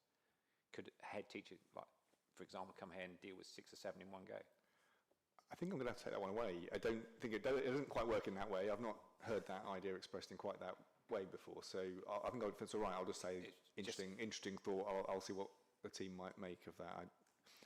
My instinct is it might be logistically quite difficult to pull that off, but I'll take it away as a thought. Thank you. Can we move to the recommendations if everybody's happy with that? Would you like me to read them out? Yep. So the first recommendation is the Children and Families Select Committee considers prepared to send reform plan and makes any recommendations onto the Cabinet member for consideration with respect to implementation and future iterations, in particular whether there is an additional activity that the system in Norfolk could be undertaking to increase mainstream inclusion within the resources available and within the whole system. Is everybody happy to support that recommendation? Agreed? Thank you. The second recommendation is the Children and Families Select Committee to consider and agree the frequency of the future reporting of this plan, proposed as twice a year to reflect the importance of the plan and the SEND and AP improvement. Is everybody happy to support twice a year? Yep. Thank you. Is everybody happy to support a comfort break now? Yes. Sorry. Can I make, I asked whether it was possible earlier to make another recommendation in terms of the, the health partners, some of that work being looked at by HOSC. Is that a recommendation that we could? Yeah, definitely. So how do you want to word that? Yeah, so what's the wording, sorry, Councillor Webb, of the recommendation? I'm happy to, for the health elements of the plan to have oversight at HOSC or whatever you think the wording should be, something that people agree on, that just so it gets brought to effectively to refer the health elements to HOSC to have a look at. Yeah, fine. Thank you. Is everybody happy to support the additional? Seconder, sorry. Sorry. Yep. Seconder. Sorry. And then to a vote. Our committee happy with that as a recommendation? Yep. Yep. Thank you. Further, it's unanimous. Sorry. Now can we move to comfort break? Thank you. 10 minutes, is that okay? So we're back here 10 to 12. Thank you.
Everybody, so turning to item 9 on the agenda, school estate under local government reorganisation. Officers, would you like to provide your report? Oh, sorry, didn't get enough coffee there. I introduced this one again briefly. I guess a different nature of report, where previously we were bringing you an item that was our proposal for our best thinking to deliver a specific outcome for children. This is a bit different. This is a bit more of a report about the local government reorganisation programme, which is, happening to Norfolk, if you like, and its impacts in the education space in particular. And I think by its nature, it is quite hard to predict exactly what will happen, because this is a new programme for certainly for Norfolk, and actually this particular version of local government reorganisation hasn't been delivered anywhere. I think it's probably more complex than has been done previously. And I would say there are some real complexities for the education system arising from that. The question at the heart of the report, or the starting point, was specifically about the school's estate in terms of the school's buildings and the capital side of things, which is certainly one of the considerations here. And in a way, it's already complicated in that it's actually across all the Norfolk schools there are different assets and liabilities there, and ownership models depending on whether schools are maintained academies linked to the diocese. But actually, even within those broad categories, the particular lease history and whether the school is voluntary maintained or voluntary aided and foundation status and all the rest of it actually creates quite a complicated world of whose buildings belong to who and who can make what decisions about which of the many assets. And actually, in some ways, that will also still be true post local government reorganisation. And in my brain, it's slightly isn't the only really important question. So the paper we've provided has tried to sort of answer it a bit more broadly, as well as what happens to the physical buildings and the sort of cost implications of that. For me, the challenge here is that the Norfolk education system is already experiencing a huge amount of change at the current time. SEND we've just talked about is one big challenge for them, but actually the falling number of pupils in Norfolk is the other biggie, which is destabilising a lot of Norfolk schools at the current time. We're certainly reaching a tipping point, it feels to me, where more and more schools every month that passes get to the point where a serious conversation is being had about actually is this school sustainable. We've also got the idea from government, again, sort of relaunched recently, of moving to full academisation and a completely trust-led model. That's not something that's being forced with a legal mechanism, but is nevertheless being pushed hard, which would obviously then require the remaining LA maintained schools to be reorganised into different groupings and to either join trusts or form new trusts of their own, which would itself be quite a big amount of change. And then if you layer on top of that local government reorganisation coming along, that then changes the boundaries.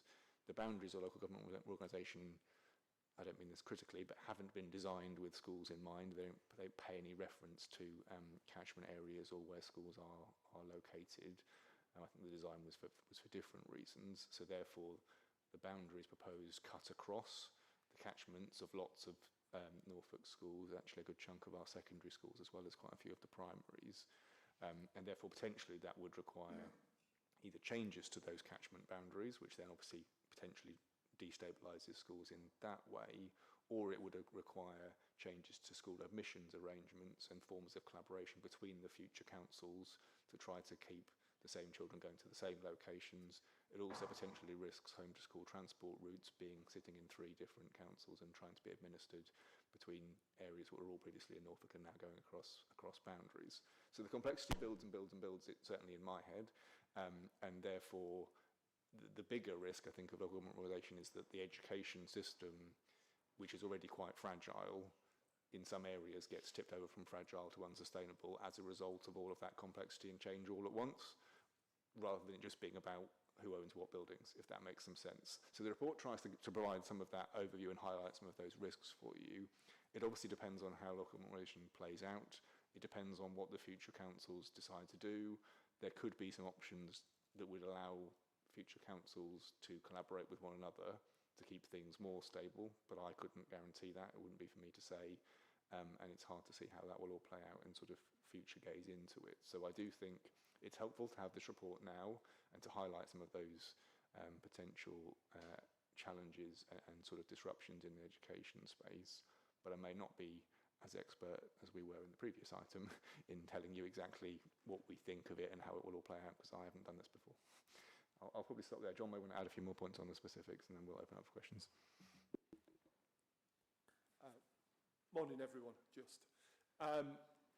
Just to kind of add into the complexity, the challenges that James has pointed out are very much not evenly distributed between the three new proposed council areas. So each has got broadly the same amount of children within them. They don't have the same number of schools, and the makeup of that landscape is quite different. So Greater Norwich, significantly fewer schools and significantly more larger schools. Still quite a bit of the challenge around pupil demographic change affects quite a bit of Norwich as well, which is maybe slightly unexpected. You then look at East Norfolk and West Norfolk, where you've got significantly more smaller schools, and particularly across the proposed area for East Norfolk, an awful lot of small schools, of the very smallest schools, and a lot of those areas that are in significant decline in pupil populations. And that really cannot be underestimated, the significance of that particular challenge, which exists now, but will exist unevenly if we end up in these three new proposed new local authority areas. The other significant bit which James has picked up on is around admissions. The paper largely focuses on issues around the school estate itself, because that's what was requested at the time. But the challenges around admissions are equal. So there's some maps at the end of the report which highlight those areas that cross over new local authority boundaries. We don't know what actually you can do in terms of a catchment area that sits across two local authority boundaries, because catchments don't currently sit across local authority boundaries. They are all well aligned on a historic basis, and we are currently in the process of researching areas where this has happened on a far more limited basis as to what has been put in place. But as you can see, for us, there's around 15 of the 52 secondary schools where that cuts across. And so it may well mean that there are schools which sit within one administrative boundary, but the bulk of the students actually sit in a separate one, and in one case sit across three. And that's within the defined catchment areas. That's not also taking into account the movement that happens where parents simply choose a school that is out of their catchment. So as James alluded to, significant challenges therefore around coordinating transport around that, which isn't part of this paper but is well worth highlighting as a significant risk in this area as well, because we do have quite a lot of our existing routes that pick up children across two or three of the proposed unitary authorities. The other aspect to play in is the academisation and the nature of the school. So depending on the governance model for the school depends who is the responsible body, who is responsible for the estate. And at this point I almost feel like I should be sat at the side of Chris Allen from the diocese, because there's a lot of shared responsibility there as well. So for community schools, the nursery schools, and voluntary controlled and foundation status schools, glad Chris nodded, we are the responsible authority in terms of maintenance of that school estate. For voluntary aided schools and for academies, we are not directly, although in some of those cases we're also the leaseholder with the Academy Trust, and the diocese has plenty of those as well. That's really uneven as well. So West Norfolk is significantly more academised than other parts of the county. And Norwich, I think, slightly less. So that will be a factor to play in as well, which then has an impact in terms of budgets available and how we maintain that estate. The funding that exists for maintenance of the estate is largely driven by pupil numbers. and therefore the numbers of students in those the schools where we're responsible will look very different in different parts of the county, and that doesn't match well the level of need of those school buildings, because if you have more buildings, smaller buildings, older buildings, buildings with a lot of spare capacity, by their very nature are more expensive to maintain than ones that are full and more modern and more efficiently built than the kind of Victorian school estate that exists across quite a lot of, particularly the more rural parts of the county. I think that's about all I planned on saying, combined with what James had said already. So any comments, questions? It's really complex, is my final point. Thank you. Open it up to members' questions. If anybody... Councillor Webb. I think, thank you for that.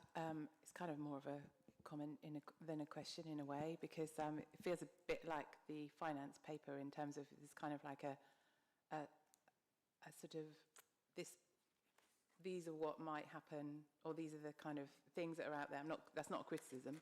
It's just, but we don't know what that's going to look like because there's just not enough information, is there, on how these things are going to work out. So I appreciate you bringing it. It's just very hard to sort of comment on, because there are so many unknowns, aren't there? And at the moment, the problem sort of that we're faced with, as James said, feels the immediate problem is around schools needing to, with reduced numbers and potentially classes becoming bigger because they're having to consolidate, their numbers, and staff, losing TAs because of funding and so on. So we've got that.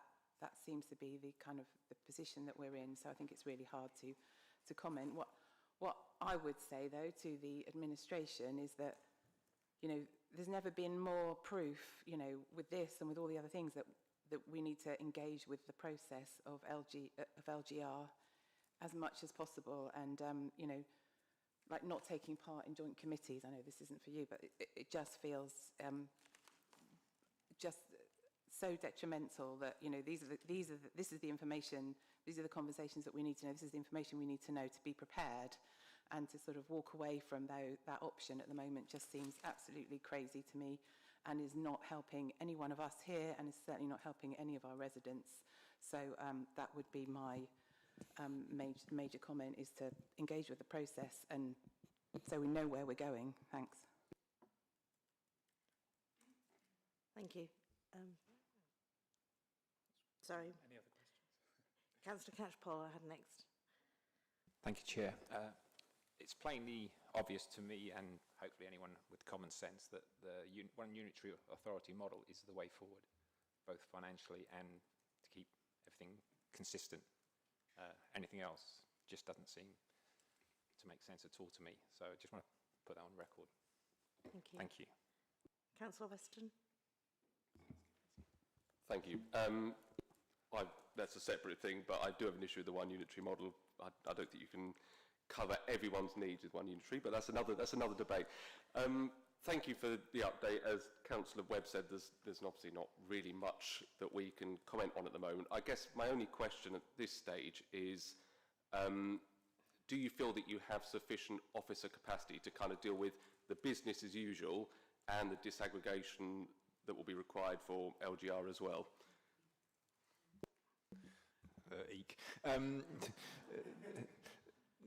No, but we're working on it, I suppose is what I would say. So at this stage in the programme is relatively early days, and so we've only relatively recently, I think the programme director has been appointed and all of that. So I think the standing up of the sort of additional resources to wrap around business as usual teams to do this work is just starting to happen. So it's, again, a little bit hard to judge that. But I guess I would say this is a lot of work. I would definitely say, without being too political about it, at the national level, the amount of money we've received from national government to fund this is a pittance compared to the amount of work it will be, and that is being borne locally. And that's my professional opinion rather than me being political, but that's just true. So we're having to find that locally. So That doesn't mean that it isn't within the wit of people locally to find a way to fund the double running of business as usual. And I would say it's triple running. It's business as usual. It's transformation I've just talked about in the previous reports and LGR. And I think that will be a substantial challenge. But money is being set aside and that is being stood up. But it will be the same people. So again, not being too self-pitying, me and John will be the same people and in terms of leading that. You can have all the project managers you want in the world and all the other analysts who want to do some of the underpinning bit of it, but actually fronting it, making the decisions, doing the sort of strategic design will fall to the same set of key individuals. And that's just going to be really, really complicated. It just absolutely is. Okay. Thank you. Councillor Adams. Sorry, did you want to come back on that? Sorry. Councillor Adams. Thank you again. So obviously there's the officer-led workstream discussion group, so presumably that's being discussed already within those, but presumably from what you're saying, the discussions haven't really reached any sort of conclusions at this stage in terms of direction. I mean, I suppose one recommendation we could make is that this is discussed at the Norfolk Leaders Group, of which, with a separate hat on, of course, I form part of, but it's certainly a reasonable thing for us to be discussing there, and that's the very, simply speaking, that's just the group of Norfolk district and county leaders that get together and discuss these issues. So I think it's entirely reasonable that this issue is discussed there. It's certainly been thrust upon us, all of this change, and I'm not also one of those that welcome it. I suppose the other question I have is, have you identified any investments that cannot be realised at this stage as a result of what's emerging on local government reorganisation? Investments in the schools, sorry, I should clarify. As you imagine, this topic is a difficult one for me as an officer, not expert, and it's highly political, so it's a tricky one to answer some of these questions. But I guess not yet is the answer, but that will come. So thinking about the schools estate in particular, as well as the SEND capital programme, there's also a big programme of tens and hundreds of millions that goes into maintaining and investing in the mainstream estate. So our Children's Services capital programme is very, very large, and it's obviously planned on a multi-year basis well into the future.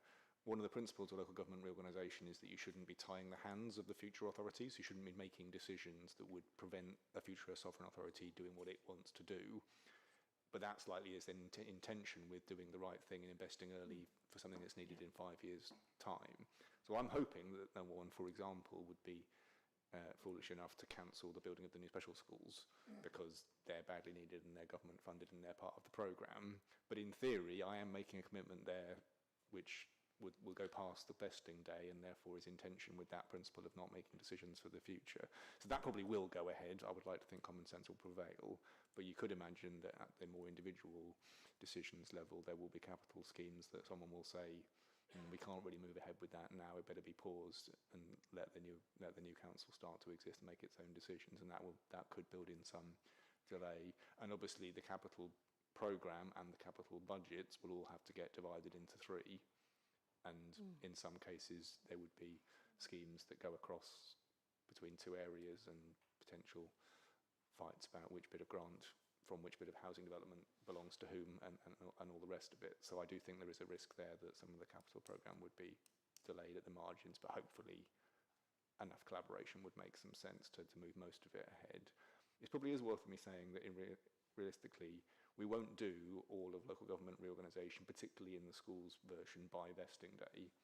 That process will go on for years after the point at which the councils are separate, and it will have to be one of the areas where we make interim arrangements and keep things broadly as they are for a while. So it's not a 2-year thing, it's going to be a 5-year thing, if not more, I suspect.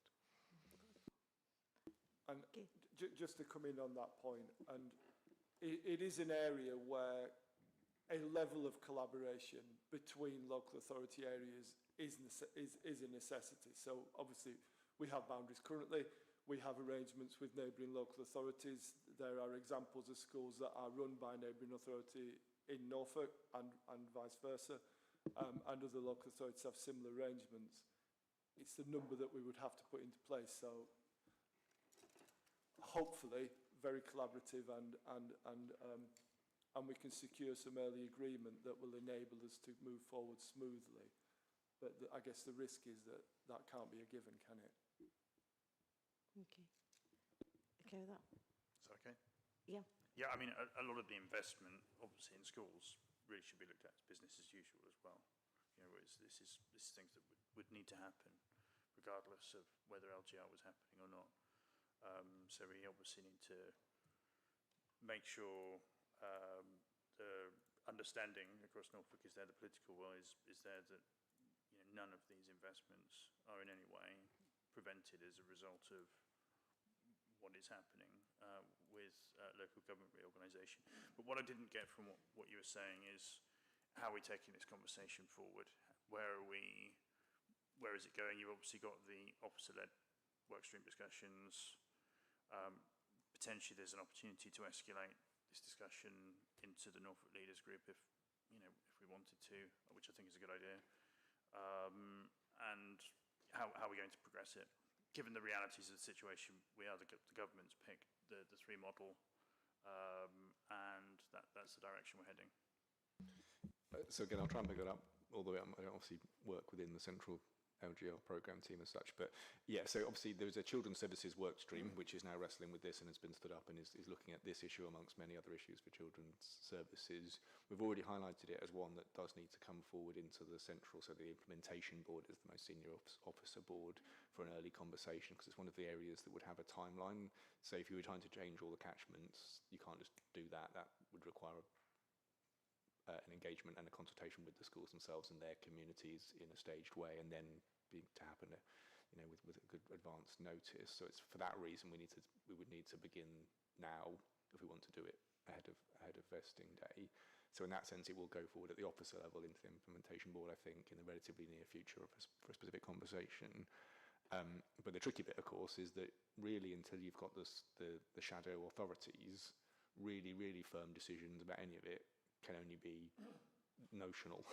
And even if there's a lot of consensus, you can't actually make a final call on anything. So that's why it's particularly hard for me to give you an answer to what will definitely happen is those shadow authorities may take different decisions to the recommendation from officers, I suppose. Thank you. Councillor Rotsky. Thank you. I've got a question kind of about the relationship between trusts, academy trusts who are leasing buildings from County Council, and it relates to the Angel Road Primary School, which is located just on the edge of my ward, but lots of my residents have been affected by its closure. So about 5 years ago, it was closed down because it was deemed unsafe, and undoubtedly it was unsafe. Since then, it's been empty. I do frequently see Norse workers on and around the site, and but I am aware that whenever, or when there have been attempts for community groups, for example, to try and use the building, or for the council to try and use it, that hasn't been possible because it's still being leased by the trust. But obviously, well, the lease is set to end, I believe, in 2035, which is 9 years away. So I wonder what kind of costs we're expecting to incur over the next 9 years and what that will add up to, and whether there's anything that we are doing to avoid similar situations arising in future. So if you give me, I may have to do a bit of taking that away in terms of anticipated costs over the remaining time of the lease. I mean, the issue you speak to in general is a factor of the world in which we've got academisation and lease arrangements, which is obviously of national design. In that particular case, obviously, there's some things particularly about the building, but it's also a scenario where, because of the falling pupil rolls, we've got more and more schools becoming empty, and therefore it becomes a conversation about what should we do with them. The tricky bit there is that we don't, in most areas of Norfolk, there isn't an obvious case to repurpose it as a different education institution because there aren't the pupils to require that.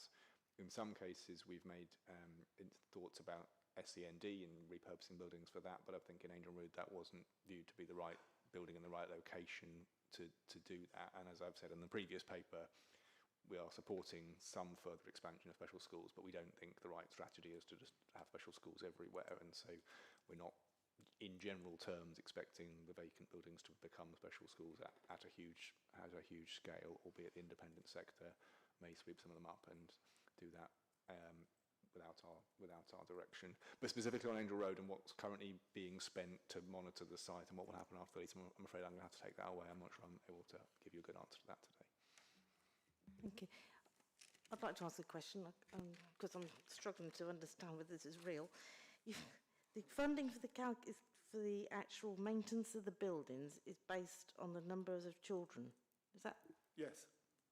Broadly speaking, so we get a capital allocation, which is a formula in central government dictates how much that is, and it is.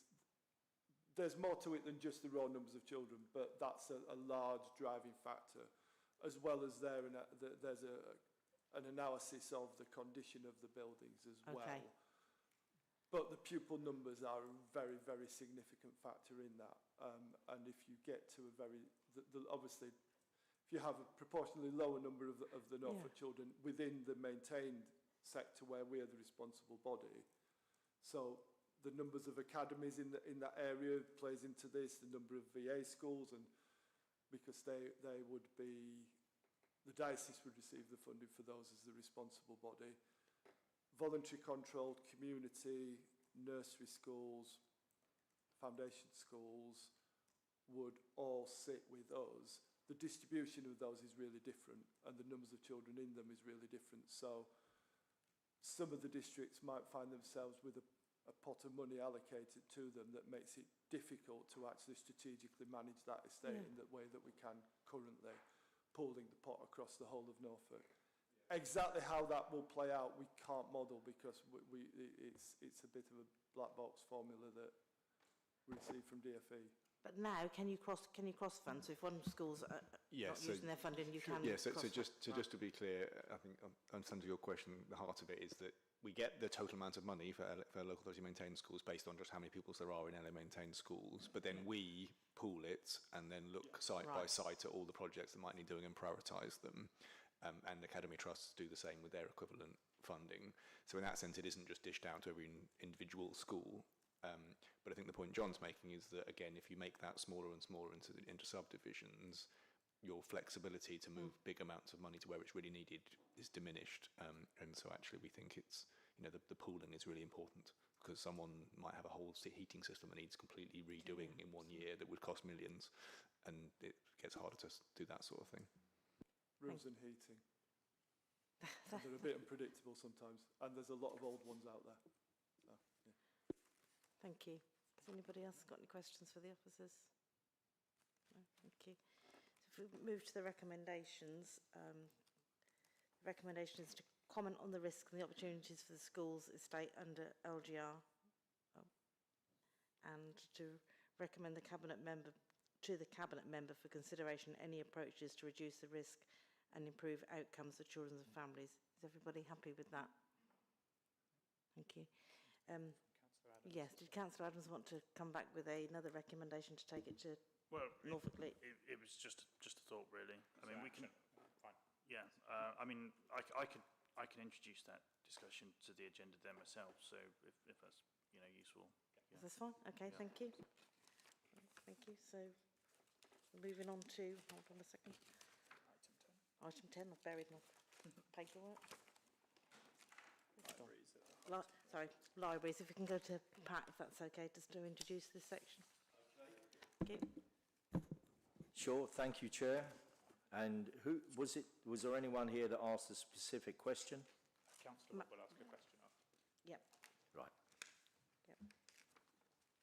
Councillor Webb, I believe, was it you that asked the question? Would you like Councillor Webb to read out her question? She can do if she wishes, Did yes. You want to do or that? I'll just respond from what we've gathered this morning, if that's I'm okay. happy to read out my question, if that's the time to do it now. Thank you. Sorry, I'll just retrieve it.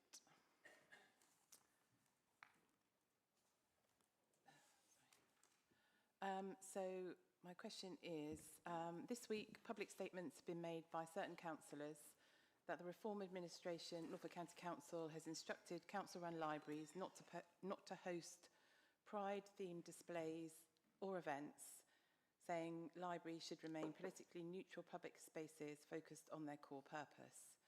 These statements have understandably generated considerable media coverage and associated concern.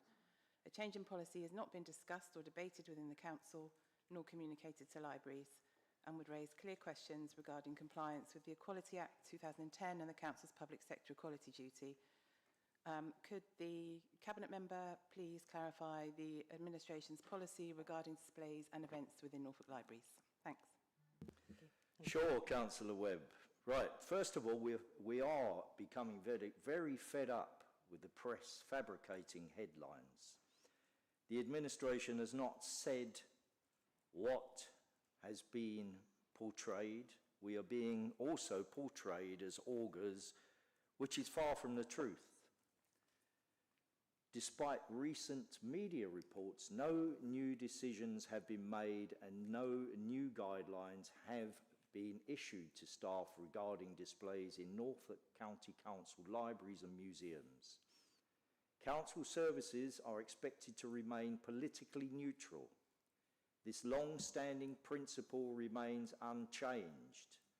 The corresponding guidance, which was first issued in 2024, does not target any particular groups.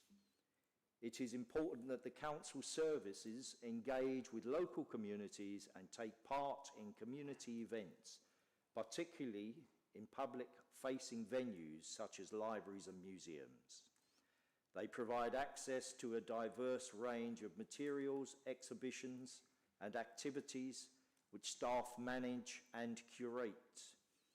No single display, book, exhibition, or activity should be regarded as representing the views of the County Council, its employees or elected members.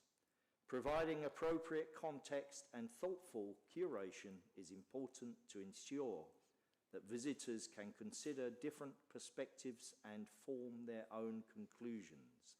I hope that makes it absolutely clear that we have not changed anything at all and are only working on the 2024 guidelines, which have not been changed. And there we are. So you may take it from there. Don't believe everything you read in the papers.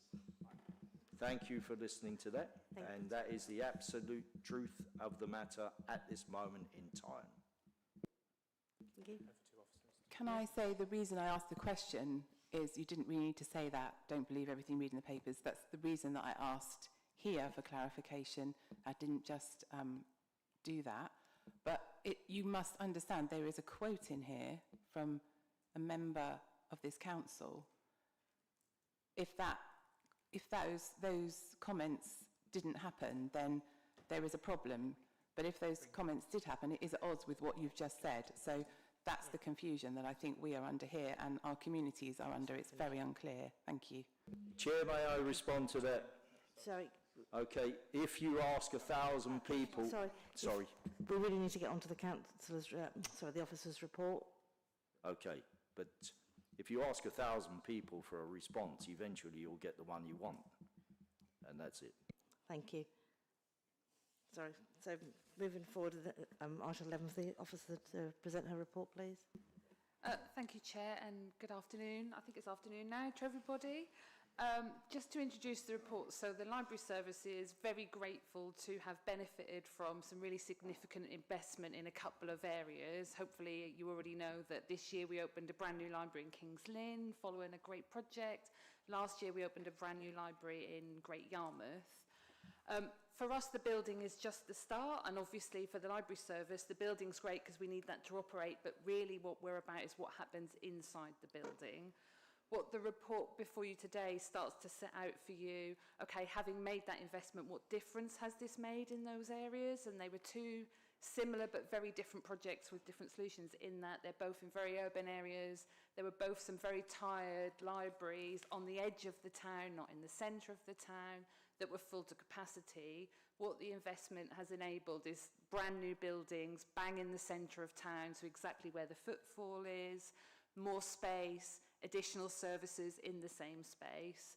And as you'll see, particularly in the appendices, for that investment, what we've got is a really significant increase in numbers, an increase in people coming in the libraries, really significant increases in things being loaned out, people signing up to use the library service. Here with me today is Kerry, just behind me, Kerry Murray, who's the library's head of operations, who's done a fantastic job for us to set up those two libraries. So amazing property people provide us with the building. Then we have the really hard job of what are we going to do in the building, you know, what furniture where, and Kerry has overseen all of that, the staffing and the arrangements, and she'll just talk a little bit to you about the journey we've been on and the different volumes and the different ways of working that we're seeing in the libraries. Thank you, Chair. Okay, Kerry. Thank you, Sarah. Hi, everyone. So it's really exciting to be able to talk to you today about 2 new libraries, which are is amazing because it doesn't happen often. So as Sarah said, like, they were moved from the outskirts of town into the centre of the towns in Great Yarmouth and King's Lynn, and that made a massive difference. The footfall has just dramatically increased in both of those, more than quadrupled in King's Lynn, and similar numbers in Great Yarmouth as well, which means that we're able to support more residents in the lifelong learning and also support them as well in just day-to-day living, especially in the world that we're in with many people suffering with like financial difficulties, and we're able to be in the centre of town. People can find us easily now. They walk past us, whereas they'd never have come to see us before. They do now because we're there, smack bang in the centre. So we're seeing a real difference in the customers that we get of all ages now we're attracting. So lots of students typically didn't really go into the other libraries in their old locations, and these new locations they are. And we really tried hard to make the libraries inspirational places where young people would want to come and be. And both the libraries have achieved that, probably more so in King's Lynn because it's a larger building than what Great Yarmouth is. But we've got lots of like designated areas where young people are finding it really easy to come and find quiet study spaces, or spaces where they can study in a group. And we saw that particularly over April, where you'd go in the library and there would not be a seat to be found to sit on because they were all occupied by students studying, which was just amazing to see. So that's one way that we've seen a dramatic increase in our footfall, and the way that we're being used is a really different way. We still have all of our regular activities going on, but in both the libraries we've got the space to be able to do more, and we can have more than one thing happening at the same time, which is great as well, so we can accommodate more of what people need in the community. We're working in both of the locations really closely with the borough council, so the districts, to make sure that we're meeting the community needs, because it's not one size fits all. We need to make sure that we're actually like delivering what our local communities want, and that's what the local managers and the locality managers do with their boots on the ground. We're working, so the DWP, for example, in Great Yarmouth has set up a youth hub there. That started a couple of weeks ago. So they're working with young people, trying to help them get back into employment. We're going to probably next month or the month after start one in King's Lynn Library as well. So that's a great thing. Adult learning is in both of those libraries as well, with 2 bespoke classrooms. Their numbers of the people getting on their courses is increasing for them as well, and we're able to like directly refer people in. So from our reading pathways, we're helping people to learn to read. We can then like refer them into the functional skills really easily because they're in the same building as us. We've had a hackathon over in Great Yarmouth Library. We've got working with the district in King's Lynn. We've got a hackathon happening over the summer in King's Library as well. So getting young people interested in STEM and computers and hacking, I suppose. I don't really know. I haven't been to one yet. Adult social services users as well. So they just come and meet people in the main body of the library. They don't need to have a meeting room. There's just plenty of areas that they can meet up with their clients, and actually we can signpost again people that come into the libraries, because obviously we see lots of vulnerable people, and it's really great having partners actually in the library in the open floor spaces, because we can just directly walk somebody over to them, which is absolutely fantastic. And we know we're getting people the help that they need. Both libraries have got heritage collections, especially in Kings Lynn. That's now on proud display, not hidden up in the turret of the library. And we're working with the UEA, and we've already done a community activity around the 2000 Renaissance books that we've got in the library. And that was a really rip-roaring success, and we had some great feedback on that, and we're going to be doing some more. Getting the community involved in the local history is really important for us in Kings Lynn, so pride of place. I could talk for hours and hours about it, and I get really passionate and excited, as you can tell. So I will stop, but just say these are amazing assets, and they're just growing, and what we're achieving in them is just growing all the time. And like, I'm looking forward to in a year's time and what we'll have achieved by then. And I'll stop now, Chair. Thank you. Thank you. Oh.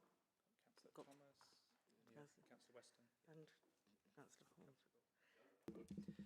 May I suggest, if none of you have recently visited a library, that you do so. You will be absolutely stunned by the plethora of different things that they do. They perform a fantastic job, from elderly people going in there to get taught tech so that they can use their telephones and their computers. It makes a hell of a difference to people's lives. And if you haven't been in, go in, have a chat with the library people, and see what they do. You will be amazed, and we should support them every way that we can. Thank you. Thank you. Councillor Thomas. Thank you, Chair. I entirely echo Councillor Gould's comments there regarding local libraries. The one we have in Reetham is quite small, but is a wonderful little facility there, which is well used by the public. And I'm hoping it's going to make good use of what you put in your proposal here as well. So a big thank you to Sarah, Kerry, and all your team as well for putting this together. If I can ask Councillor Gould just a little bit of clarity on the points made before the presentation there, as it's still not entirely clear. So are libraries, taking into account the title, Libraries at the Heart of Norfolk's Communities, are libraries allowed to host Pride events, Black History Month, International Women's Days? Is that a yes, no, they can, or no, they can't? Can I defer to Sarah, because she knows the agenda that we have given, which is not different from what they've had before. It's just that in certain instances you have had a creep on the regulations. So I'll leave it to Sarah to tell you exactly what the situation is now. Okay.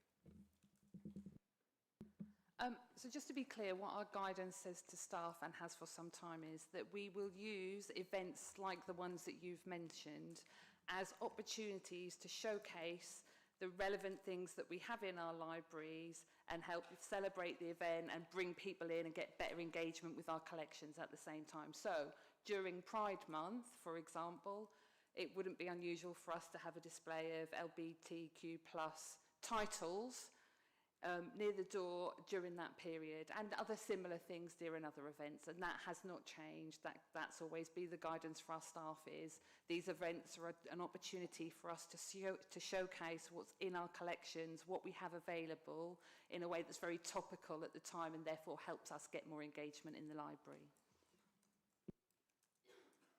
Thank you. Does that answer the question? Okay. Yep, Councillor Weston, please. Thank you, Chair. I welcome the clarity on that. I think there's going to be a lot of people who are reassured. I would say that while Councillor Gould was delivering his address, that the Deputy Leader was smirking in the back. And if it is the case that this was not a directive from the administration, I kind of wonder why it wasn't said at the beginning, bearing in mind that the councillor is the councillor for communities. Surely, if this isn't a directive from the administration, you should be looking to quell these things from the press quickly. Thank you. If you want me to respond to that, Madam Chairman, it was not a directive from the administration. I think we've made that very clear. We cannot be responsible for what the EDP and the BBC reports. We all know how the press operates at times. But I think Councillor Gould's made the administration's position very clear, and I hope that all members are reassured by that statement. Thank you for allowing me to speak. Thank you. Okay, thank you very much. Thank you for that. As I said, I welcome the response. I will just say that the Leader of the Council has been very quick to issue public letters in response to net zero, but then when it came to Pride, you were quite happy to let that run for quite a few days. Yeah. Anyway, Thank you. Sorry, can I get on to my question? Yeah, sorry, was that Thank not you. your question? Sorry. Thank you. This is about the measure of footfall, and I just wondered if future library impact reporting could look at not just visits and book issues. I do believe that you look at some more factors than that, but also adult learning, progression, digital inclusion, and crucially for places like my ward, a reduction in loneliness as well. Thank you. Yes, Thank you, Chair.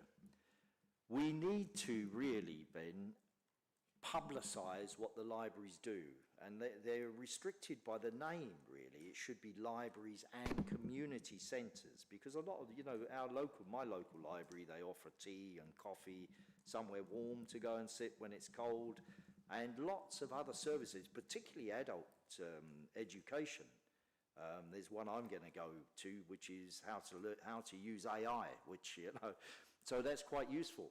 But they need to get the message across. I'm not really sure how to go about that just yet, but we will find a way so people know what is available. Footfall will go up enormously once they do realise what's there.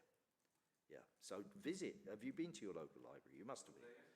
Okay, fantastic. And you need to get that message across. Facebook pages, things like this, yep. So please do so. Thank you. Thank you. Thank you. I've got Councillor Catchpole next. Thank you, Chair. Congratulations on getting them both up and running. And looking at, I've not visited either the King's Lynn or the Great Yarmouth one, but they look fantastic from the photographs I've seen.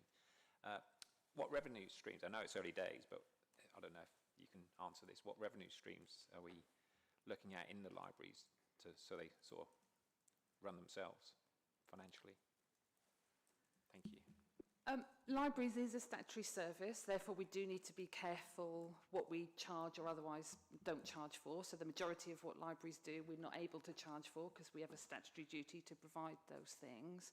The main revenue income stream that we do have in libraries is through our spaces, so the rooms that we have to hire. And just about all libraries, those that are big enough to have rooms and that are spare rooms, do hire out their rooms. They do hire them out at what we consider to be market rate, and we have a look every year at what we think market rate is for a room in the area. They hire them out per hours, and we have an income target that's linked to our budget. So we're given some money and then given a bit less because we know we're going to generate some income. Income streams that we've had in the past, we now don't have anymore. So we have in the past done things like 10, 15 years ago, made a lot of money through CDs and DVDs where people would want to come and rent them. There is no money to make on those things anymore. No one wants to do that. Everyone's at home on Netflix. Other providers are available and, other routes. So we do look at opportunities. What we need to be careful of is that we don't progress opportunities that then distract from what we're meant to be doing in the library on the day or require us to then put extra staff in so it doesn't become viable. So they tend to be smaller opportunities as they come up, but rooms is our biggest thing. Great Yarmouth and King's Lynn have more rooms, so we are able to generate more income now from those rooms, but we do as much as we can within the resources that we've got available to us. Okay. Is happy with it? Sorry, did you want to add to that? One slight thing, as this is about children, I would dearly like to get the interaction between primary schools and whichever schools they are with the libraries to encourage the children to read as much as possible. And it's crucial that we do that. I'm not really sure how we go about it, but to encourage the libraries to get involved with their local schools as well, perhaps go there with small exhibitions as well, would be brilliant. Thank you. Thank you. Does that answer your point, Councillor Catchpole? Thank you. Yes, it does. Thank you. I've got Councillor Adams, Councillor Webb and Councillor Griffin. So if we can get Councillor Adams, please. Thank you again. Well, first of all, I'm so glad that the investments in Yarmouth and King's Lynn are yielding such great results already, and I'm sure they will for the long term. And I know the local members previous local members of those two areas really advocated for them for a long time as well. So well done to all of the staff that have been involved in pushing for that, because it shows you what can be done. Can I ask the portfolio holder specifically for a guarantee that the £1.5 million saving requirements across community environment will not result in reductions in staffed hours of libraries, or in fact library closures? And also, what about the impact on mobile libraries, which are also very important, particularly in more isolated areas? Thank you. Yeah, that work hasn't been undertaken just yet. There are a few libraries that really do need attention, particularly Hingham and Beeston. It is Beeston, isn't it? The other one. Blowfield, sorry, where we've got major problems with those two at the moment. One really needs to be reconstructed, and the other, but a lot of the libraries are, we've inherited quite a problem in bringing them up to scratch. In terms of library staffed hours provisions, whether you will see any reduction in staffing of libraries given the 1.5 million savings requirements, and obviously as well mobile libraries. I accept what you say though in terms of the libraries that do need attention. I welcome that is being highlighted. Certainly, you know, I think we need to seek any opportunities we can in terms of working with partner local authorities in those areas when there are other opportunities to be achieved. I don't know the specific examples though. Thank you. Yeah, there's nothing on the table at the moment, and mobile libraries have proved very beneficial where you've had a library like Hingham, where it's been replaced by a mobile library, and Blowfield also, because that's now closed because of mould coming through the wall. Unfortunately, we have some next-door neighbours that are not cooperating with a peculiar situation, but anyhow, that's what it is. So there's nothing on the horizon cutting staff or services at all. Okay. Okay. Councillor Webb. Thank you. Yeah, I mean, brilliant. Thank you for the report and all the work. You know, libraries are just incredible for all of our communities, inclusive. They, for children, young people, adults, all ages. I know from my dad to my youngest son, you know, and everyone in between. And so can't recommend them enough. And I'm really glad that the council has invested in this, and you know, we're seeing the benefits of that, so that's brilliant. So thank you for your brilliant report and all the work that you've done. I am going to come back to a question though. I've had a press release, a news release pop up just after you made your statement, your answer to me, Councillor Gold. Oh, nice deep breath there.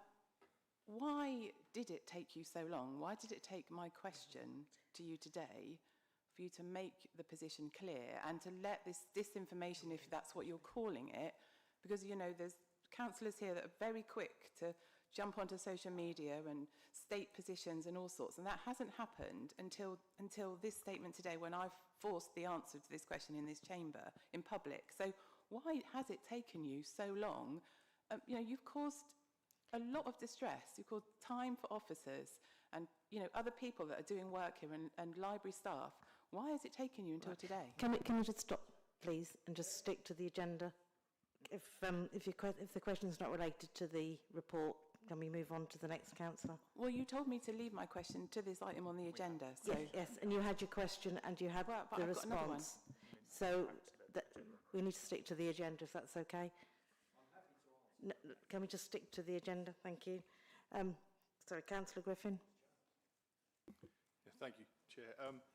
Yeah, a wonderful space. I'm from Kings Lynn, and the library there falls in my division. I use it quite regularly. It's helped me stay cool.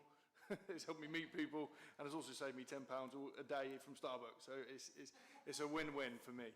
But yeah, my question is: there are two libraries in Kings Lynn. I'm just wondering how the opening of the new library has affected the Gaywood Library. Has that lowered footfall, or has that? Really good question, and I don't know. I will go and find out. I think though that the users of Gaywood Library are the high schools around it. So I think during the week of the school times, they're still going there. It's lunchtime breaks from the college that we're seeing. So we're getting more of those in, whereas they wouldn't go to either library. So I think we're getting the footfall that was like not going anywhere, and that's what we're now calculating on. But really good question. I will go and have a look and find the answer. Lovely job. Thank you. That's all. Thank you. So if there's no more questions relating to the agenda item, we move on to the recommendations. Sorry. Cyril Nicklin. Cyril. Just to say to Councillor Gold, yesterday, for your libraries, my daughter, who's at East Harling Primary, had people visit around going to the library. So for you to get children in, one, it's, you know, East Harling and rural areas, it's really essential for your mobile libraries, which I think one comes once a month and sits outside the school and around the village. So maybe more than once a month might be good. And also get the librarians, whoever, to go into school and talk to children, especially early years primary children, and get them into the reading habit. Thank you. I'll just respond to that quickly. A lot of the schools obviously are not close enough to the library for them to take them to walk there to learn what is available, which is very unfortunate. So they have to arrange transport or vice versa for the libraries to go there to show the children what is available, what they can do. So that's something that needs to be worked on as well. But the mobile library obviously is a brilliant conception, isn't it? So, yeah. Thank you. Thank you. If there's any more questions, we'll move to the recommendations. Thank you. So the recommendations as per the report are to comment on the increased uptake of the library services following the successful delivery of the new major multi-million-pound library and learning spaces in Kings Lynn and the place at Great Yarmouth, to make suggestions to the Cabinet member for consideration in relation to how library spaces can be used to serve their communities. Are we all happy that that's agreed? Thank you. So, turning to item 11 then, the Forward Work Programme. Tristan, would you like to introduce your report? Thank you very much, Chair. So members will be aware that this being the first committee meeting for many members, and returning members are here as well, that the work programme in front of you is an inherited work programme from what was put forward previously. So with committee's permission, I would like to ask everybody to move next door so that we can scope out the items that are on that work programme in a bit more detail, have some discussions, and then ensure that the work programme coming to September's meeting and thereafter reflects what you need as a committee. So with committee's blessing, we'll go next door and do that. If members want to raise items for the matter of public record now that they wish to flag so that they're not lost, they're very welcome to do that. But otherwise, we'll conduct most of the work programming next door, and then we'll agree that work programme at September's meeting. So over to members. Councillor Adams. I just wanted to give my apologies. Sorry, I'm going to have to jet off. So sorry I can't contribute to that again, but perhaps by email I will get involved. Thank you. Thank you. Who is there next door? You? Just Margaret English room there. The back. Okay. Thank you. That draws the meeting to a close. Sorry. Does it? Sorry. Am I okay to send in my apologies too? That's all right. Thank you. Okay. Yep. So we formally draw this meeting to a close. Thank you.